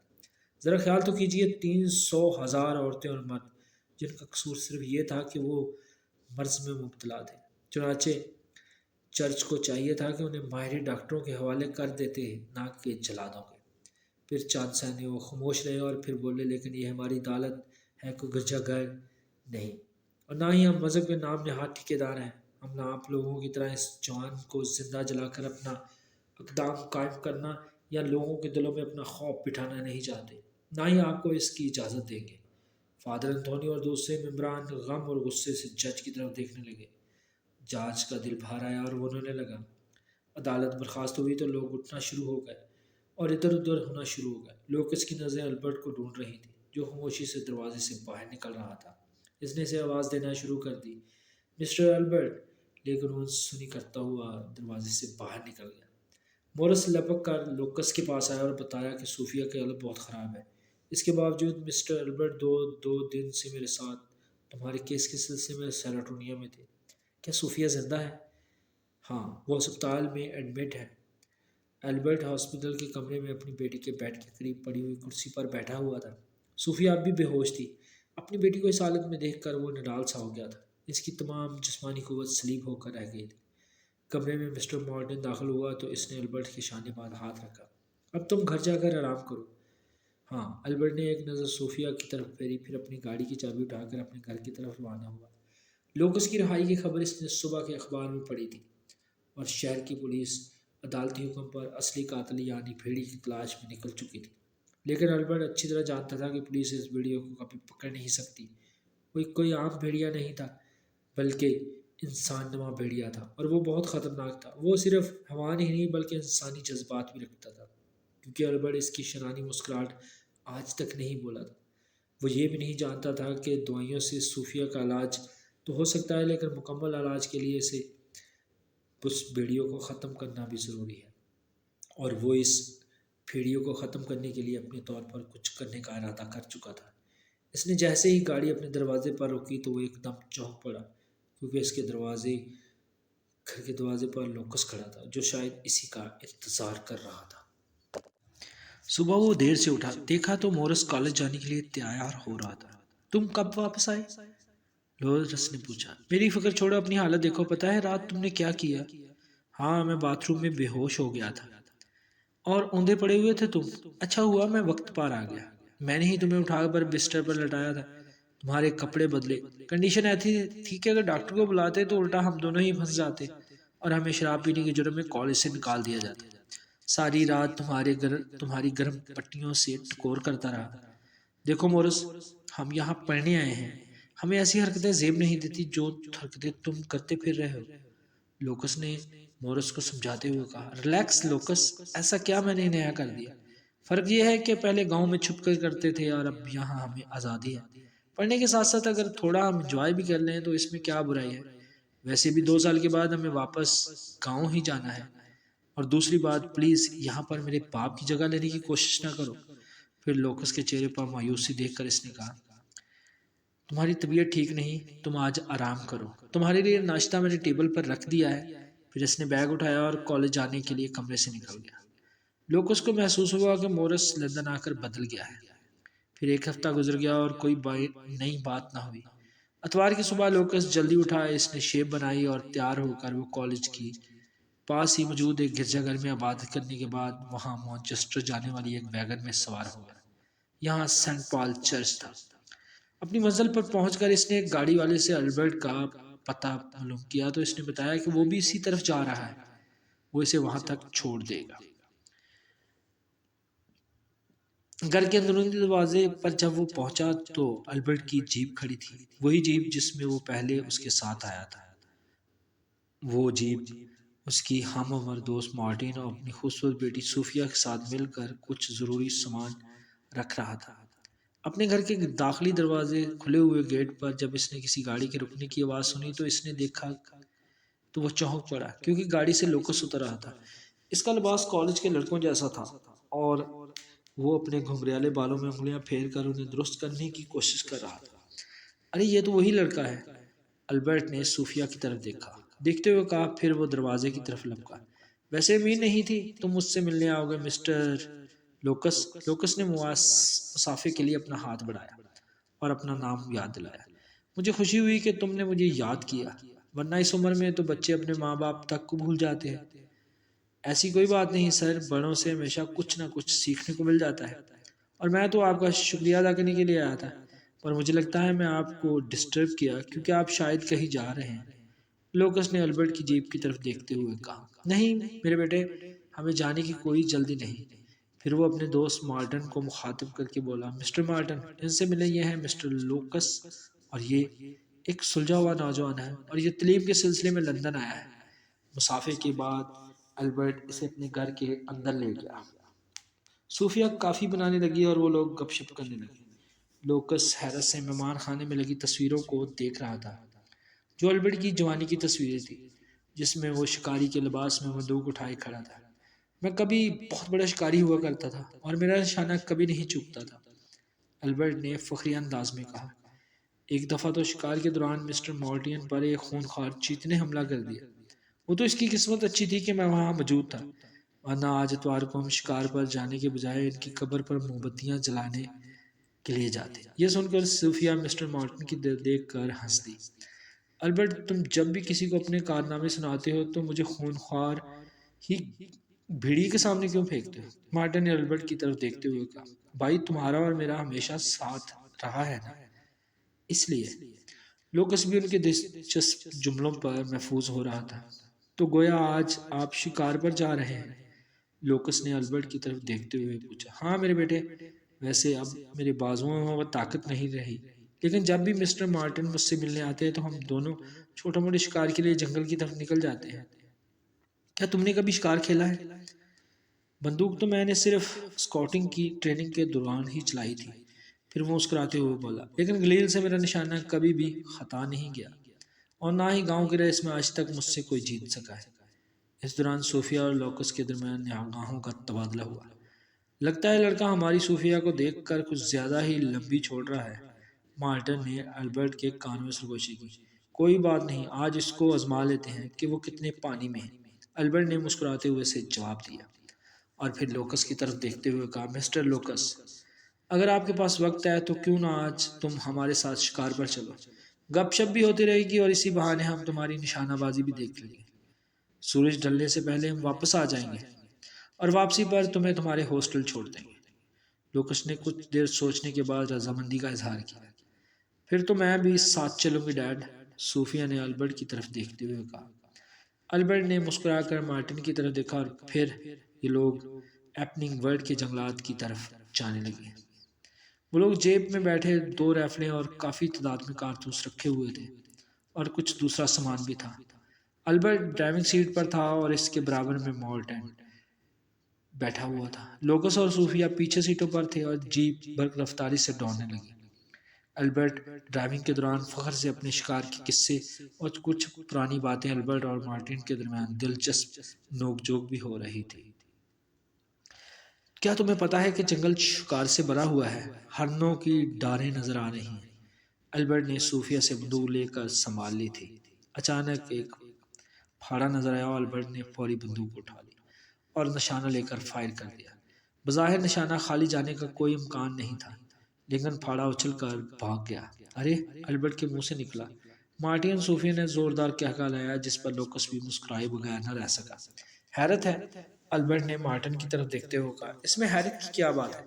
تمہارا نشانہ ہی غلط تھا، اور مان لو کہ اب تم بوڑھے ہو گئے ہو، مارٹن نے کہکا لگا کر اسے چھیڑتے ہوئے کہا۔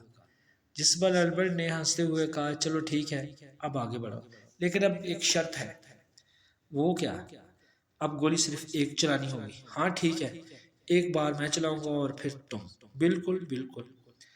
البرٹ نے ایک ہرن کو دیکھا، لیکن وہ نشانے بس یوں ہی تھا، پہلا نشانہ۔ اب تم کسی غول پر ہی گولی چلا کر کامیاب ہو سکتے ہو، اکیلے جانور کا شکار کرنا اب تمہارے بس کا روگ نہیں۔ مارٹن نے البرٹ سے بندوق لیتے ہوئے کہا، لیکن اس کے کلی بھی کھل گئی کیونکہ اس نے ایک پھاڑے کے جوڑے پر فائر کیا، لیکن نتیجہ صفر۔ واہ واہ واہ، دونوں شکار ہو گئے، البرٹ تالیاں بجا کر کہا۔ مارٹین کا مذاق اڑانے لگا، لگتا ہے آج کچھ گڑبڑ ہے، ورنہ پہلے کبھی ایسا نہیں ہوا۔ لوکس اور صوفیہ زیر لب دونوں پر مسکرانے لگے۔ پھر وہ گاڑی سے اترے اور البرٹ نے چھدے والی بندوق اٹھا لی۔ دیکھو تیتر ہے، یقیناً جھاڑیوں میں تیتروں کی پارٹی ہے۔ پھر وہ لوگ دبے قدموں تیتر کی طرف بڑھنے لگے۔ تیتروں کا شکار سب سے مشکل ہوتا ہے، اسے مارنے کے لیے خاص تکنیک کی ضرورت ہوتی ہے، البرٹ نے لوکس کو سمجھاتے ہوئے کہا جو بڑے غور سے تیتروں کی طرف دیکھ رہا تھا۔ پھر البرٹ نے جیسے ہی گولی چلائی تو تیتر اطمینان سے اٹھ کر تھوڑی دور جا بیٹھے۔ البرٹ نے جب دوبارہ نشانہ لگانے کی کوشش کی تو لوکس نے لپک کر اس کے ہاتھ سے اپنا ہاتھ رکھتے ہوئے کہا، رکیے سر۔ البرٹ اسے حیرت سے دیکھنے لگا۔ کیوں؟ البرٹ نے پوچھا جو بظاہر نشانہ لے رہا تھا۔ سر، تیتر کے جسم میں بڑی پھرتی ہوتی ہے، دھماکہ سنتے ہی یہ اپنی جگہ چھوڑ کر اوپر اٹھتا ہے، اس لیے نشانہ بیکار ہو جاتا ہے۔ آج زمین سے تقریباً 5 فٹ بلندی پر نشانہ لگائیں، تیتر شکار ہو جائے گا۔ یہ سن کر البرٹ اسے حیرت سے دیکھنے لگا اور پھر اس کی بتائی ہوئی ٹیکنیک پر عمل کرتے ہوئے فائر کیا اور دوسرے ہی لمحے 4-5 تیتر ڈھیر ہو گئے۔ البرٹ کو گما بھی نہ تھا کہ ایک تیتر تو کیا 5 تیتر ایک ساتھ گریں گے، لیکن جو کچھ تھا اس کے سامنے تھا۔ مسٹر مارٹن بھی حیرانی سے اسے دیکھ رہے تھے۔ صوفیہ کا بھی خوشی کا ٹھکانہ نہیں تھا۔ پھر وہ بندوق لیے لوکس کے قریب آیا۔ تم مجھے کوئی چھپے رستم معلوم ہوتے ہو مسٹر لوکس، اب ذرا تم بھی اپنا نشانہ دکھاؤ۔ البرٹ نے بندوق اس کی طرف بڑھا دی۔ جو آپ کا حکم سر، لوکس نے مسکراتے ہوئے کہا۔ پھر وہ لوگ جیپ میں آ کر بیٹھ گئے۔ اب البرٹ ڈرائیونگ کر رہا تھا اور لوکس اس کے برابر۔ میں بندوق لیے بیٹھا تھا۔ مارٹن اور صوفہ پچھلی سیٹوں پر بیٹھے تھے۔ وہ پھاڑوں کی تلاش میں تھے اور بل جلد ہی ایک پھاڑا نظر آ گیا۔ لوکس نے کھڑے ہو کر نشانہ لیا۔ اس کے ذہن میں اپنا بچپنا گھوم رہا تھا جب وہ اپنی گلال سے نشانہ لیا کرتا تھا۔ دینا اس کے نشانہ بھی چوک جائے گا۔ مارٹن نے صوفیہ کی طرف دیکھتے ہوئے کہا۔ خاموش رہو مارٹن، البرٹ نے اسے ٹوکا اور لوکس نے پھاڑی کی شست لے کر فائر کر دیا۔ مجال تھے اس کی جو وہ بچ جاتا، دوسرے ہی لمحے وہ اچھل کر زمین پر گر گیا۔ صوفیہ نے خوشی سے نہ لگایا۔ لوکس نے پلٹ کر اسے دیکھا۔ وہ مسکرا کر لوکس کی طرف دیکھ رہی تھی اور اس کے دانت موتیوں کی طرح چمک رہے تھے۔ کمال ہے بھائی، واقعی کمال ہے، البرٹ مسکرایا۔ تمہیں دیکھ کر تو مجھے اپنی جوانی کے دن یاد آ گئے۔ البرٹ اور مارٹن جب گاڑی سے اتر کر شکار کو صاف کرنے لگے تو صوفیہ نے لوکس سے پوچھا، کیا تم گاؤں سے آئے ہو؟ ہاں، لوکس نے جواب دیا۔ تمہیں لندن کیسا لگا؟ بہت خوبصورت، کاش میں ہمیشہ کے لیے یہاں رہ جاؤں۔ تو پھر تم یہاں رہ جاؤ۔ یہ میرے بس میں نہیں۔ بس میں کیوں نہیں؟ تم نہیں جا سکتے؟ بتاؤ گے تو جان جاؤ گے۔ وہ ہنس دی۔ وہاں میرے گھر والے ہیں، میں انہیں اکیلا کیسے چھوڑوں؟ تو پھر انہیں بھی یہاں بلا لو۔ وہ یہاں نہیں آئیں گے کیونکہ وہ وہاں کام کرتے ہیں۔ کام تو لوگ یہاں بھی کرتے ہیں۔ ہاں کرتے ہوں گے، مگر لوکس وہ کام کرتے ہیں۔ مگر تم اتنا سارا کیوں کر رہی ہو؟ وہ سوچتے ہوئے بولا۔ ابھی خود ہی تو کہا ہے کہ تمہارا لندن اچھا لگتا ہے۔ واپس پر البرٹ نے ہاسٹل تک چھوڑا اور ان کی جاتی ہوئی گاڑی کو دیکھ رہا تھا۔ آج وہ بہت خوش تھا اور خوشی سے پھولا نہ سما رہا تھا۔ وہ تصور میں خود کو دھولے کے روپ میں دیکھ رہا تھا۔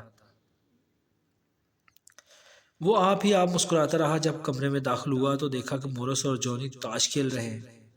ابے کہاں رہ گیا تھا تو؟ مورس نے پوچھا۔ وہ میں کسی سے ملنے چلا گیا تھا۔ اچھا، کب سے تمہارا انتظار کر رہے تھے؟ اب تو یہاں بیٹھو، ہم جا رہے ہیں۔ لیکن تم لوگ کہاں جا رہے ہو؟ ہم نائٹ کلب جا رہے ہیں۔ بظاہر ہے تم ہمارے ساتھ نہیں چلو گے، اس لیے رات کا کھانا کھانا تمہارے لیے لیتے آئیں گے۔ چل رکو، آج میں بھی تم لوگوں کے ساتھ چلوں گا۔ کیا؟ مورس نے حیرانی سے پوچھا۔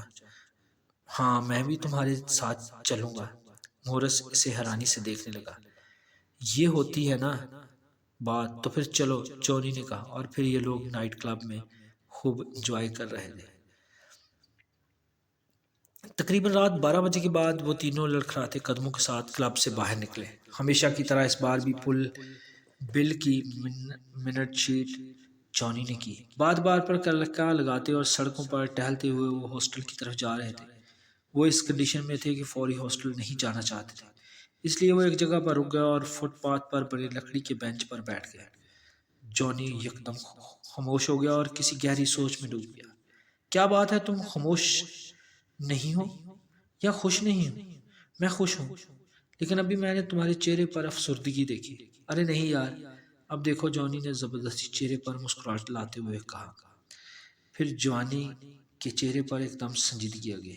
اب ہم روز روز اس عیاشی کے متمل نہیں ہو سکتے۔ وہ کیوں؟ مورس نے حیرانی سے پوچھا۔ رقم ختم ہوتی جا رہی ہے اور ڈیڈ نے بھی رقم بھیجنے سے انکار کر دیا ہے۔ ان کا کہنا ہے کہ میں یہاں فضول خرچی کرنے لگا ہوں۔ یہ سن کر مورس کا چہرہ بھی اتر گیا۔ میرے حالات بھی کچھ ایسے ہی ہیں۔ میرے ڈیڈ نے تو اپنی زمین گروی رکھ کر میری پڑھائی کے لیے قرض لیا ہے۔ جبکہ لوکس ان دونوں کی باتوں سے بے نیاز ستاروں کی طرف دیکھ رہا تھا، کیونکہ اسے اس ستاروں میں صوفیہ کا چہرہ نظر آ رہا تھا۔ مورس نے لوکس کو کوہنی ماری۔ اوئے، ہمیں یہاں کیا بکواس کر رہے ہیں؟ ارے نہیں، لوکس نے ہنستے ہوئے کہا، میں تم دونوں کی باتیں سن رہا تھا اور میرا مشورہ یہ ہے کہ ہم لوگوں کو پڑھائی کے ساتھ ساتھ یہاں کوئی کام بھی تلاش کرنا چاہیے۔ ابھی وہ باتیں کر رہے تھے کہ ایک کتا آوارہ گردی کرتا ہوا ادھر آ نکلا۔ وہ لوکس کے قریب پہنچ کر اس کی طرف ایسے دیکھنے لگا جیسے کہہ رہا ہو اس سے دوستی کر لو۔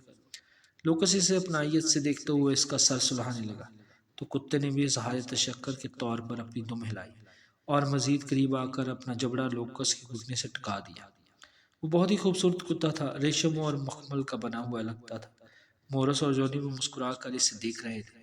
وہ تینوں ابھی اس سے کھیل ہی رہے تھے کہ ایک آدمی ٹہلتا ہوا ادھر آ نکلا۔ اس کی نظریں جب کتے پر پڑی تو رک گیا۔ اس کی آنکھوں میں چمک آ گئی، جس سے ظاہر ہو رہا تھا کہ وہ کتے سے مغروب ہے۔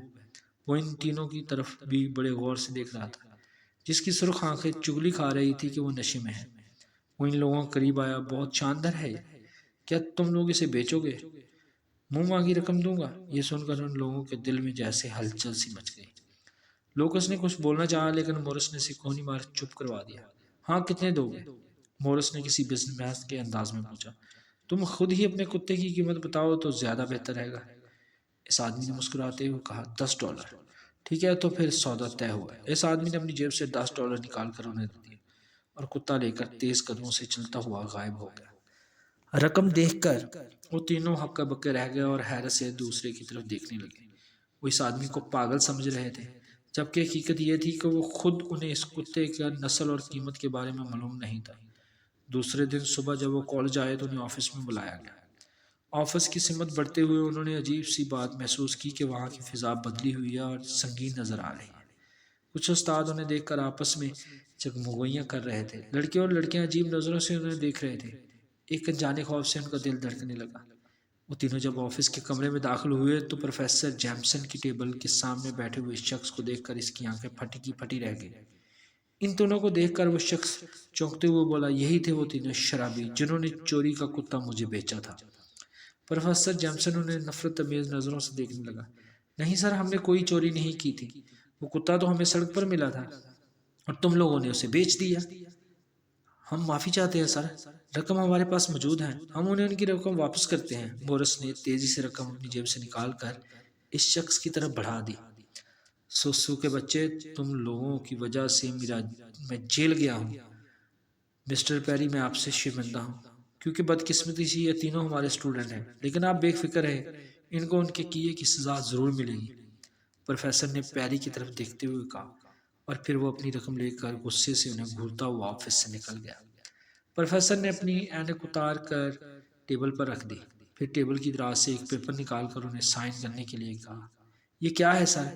مورس نے تھوک نکلتے ہوئے کہا، تم لوگوں کا اقبال جرم، کیونکہ تم تینوں نے کالج کے رول کی خلاف ورزی کی ہے۔ اگر میں چاہتا تو تمہیں شراب اور چوری کے جرم میں پولیس کے حوالے بھی کر سکتا تھا، لیکن میں نہیں چاہتا کہ ہمارے کالج کی بدنامی ہو، اس لیے میں تمہاری رپورٹ اوپر بھیجوں گا۔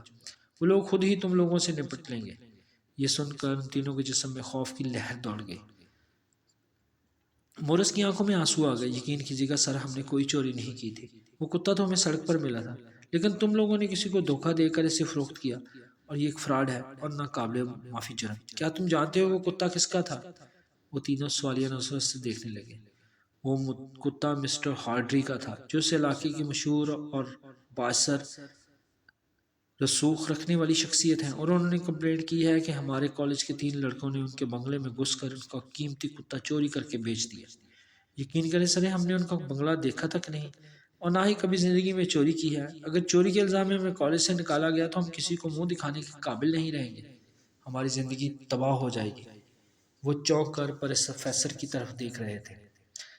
تم لوگ کسی طرح مسٹر ہارڈی سے معافی مانگو، اسے قائل کرو کہ وہ اپنی کمپلینٹ واپس لے لیں۔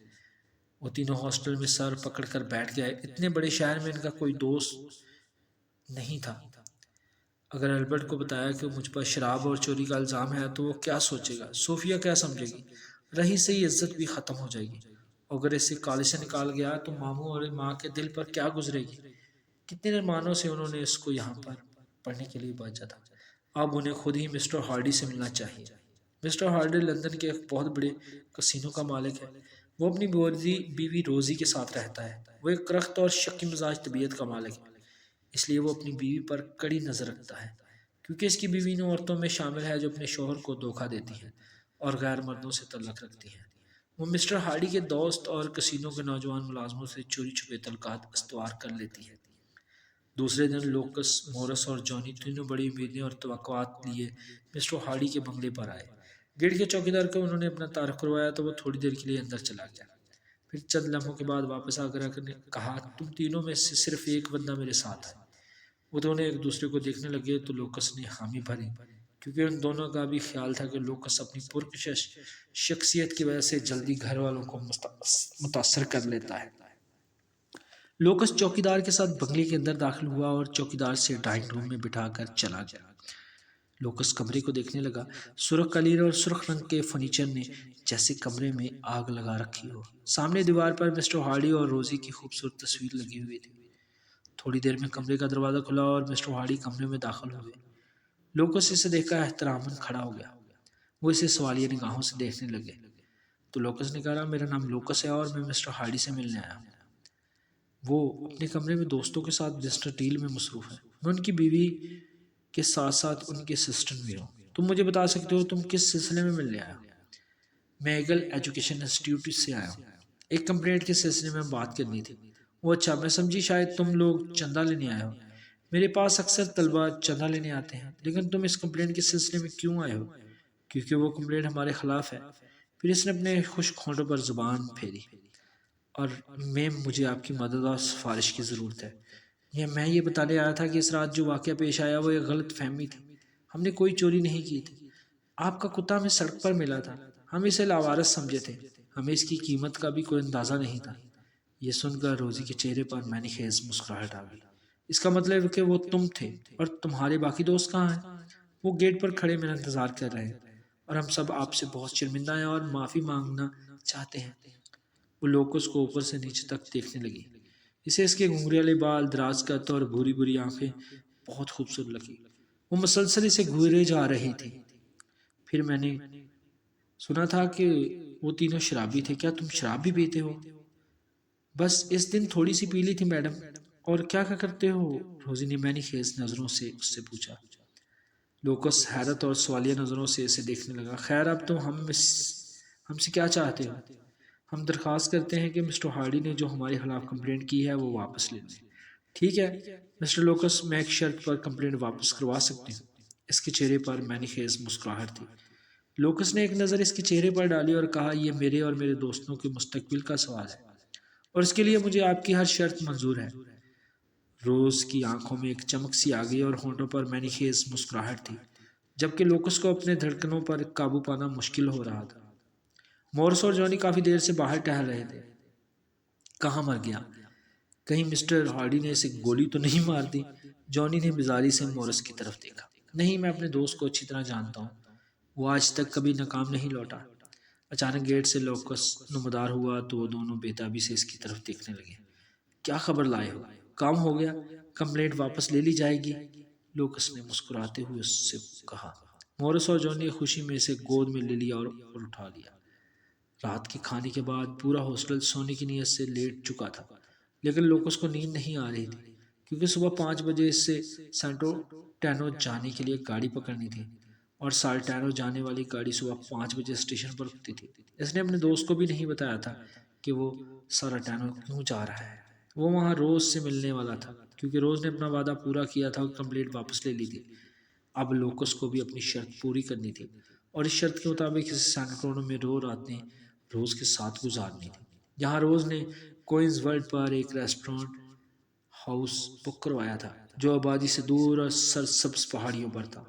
روز نے اسے کہا تھا کہ پہلے وہ وہاں پہنچے گی، دوسرے دن تم ٹرین پر آ جانا تاکہ کوئی ہمیں ایک ساتھ جاتے ہوئے نہ دیکھ سکے، لیکن وہ سارا ٹینیو کے اسٹیشن پر ایسے ریسیو کرنے ضرور آئے گی۔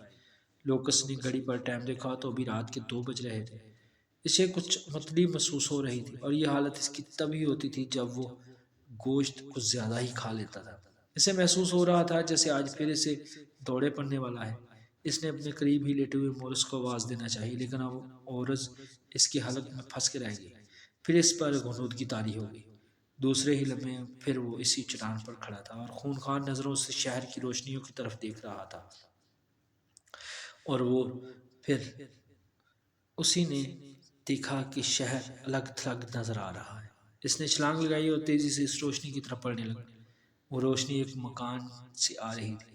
وہ دیوار پھلانگ کر مکان کے اندر داخل ہو گئے۔ اسے اپنے نتھنوں میں انسان کی بو محسوس ہو رہی تھی۔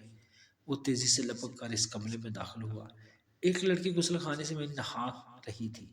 جیسے ہی لڑکی نظریں اس پر پڑی تو اس کی آنکھیں پھٹی کی پھٹی رہ گئی۔ اس نے زوردار چیخ ماری، لیکن اس کی آواز حلق میں گھٹ کر رہ گئی، کیونکہ اس نے اپنے نکیلے دانت لڑکی کی گردن میں گاڑ دیے اور نوچ نوچ کر اس کا گوشت کھانے لگا۔ یکدم لوکس کی آنکھ کھلی، وہ گہرے گہرے سانس لینے لگا۔ پھر وہ تیزی سے بستر سے اٹھا اور مورس کے لیے اس نے ایک پیغام لکھ کر اس کے تکیے کے نیچے رکھ دیا اور دبے قدموں ہاسٹل سے نکل کر اسٹیشن کی طرف جانے لگا۔ ٹرین سینٹا کے اسٹیشن پر تقریباً 20 منٹ لیٹ پہنچی تھی۔ رش بہت تھا، اس کی نگاہیں روز کو تلاش کر رہی تھی، مگر اس کا کہیں پتہ نہیں تھا۔ اسٹیشن پر اس کا انتظار کرتا رہا اور کافی دیر انتظار کرنے کے بعد روز نہیں آئی تو وہ اسٹیشن سے باہر نکل آیا کہ شاید کسی ہوٹل یا ریسٹورینٹ میں بیٹھی ہوئی مل جائے۔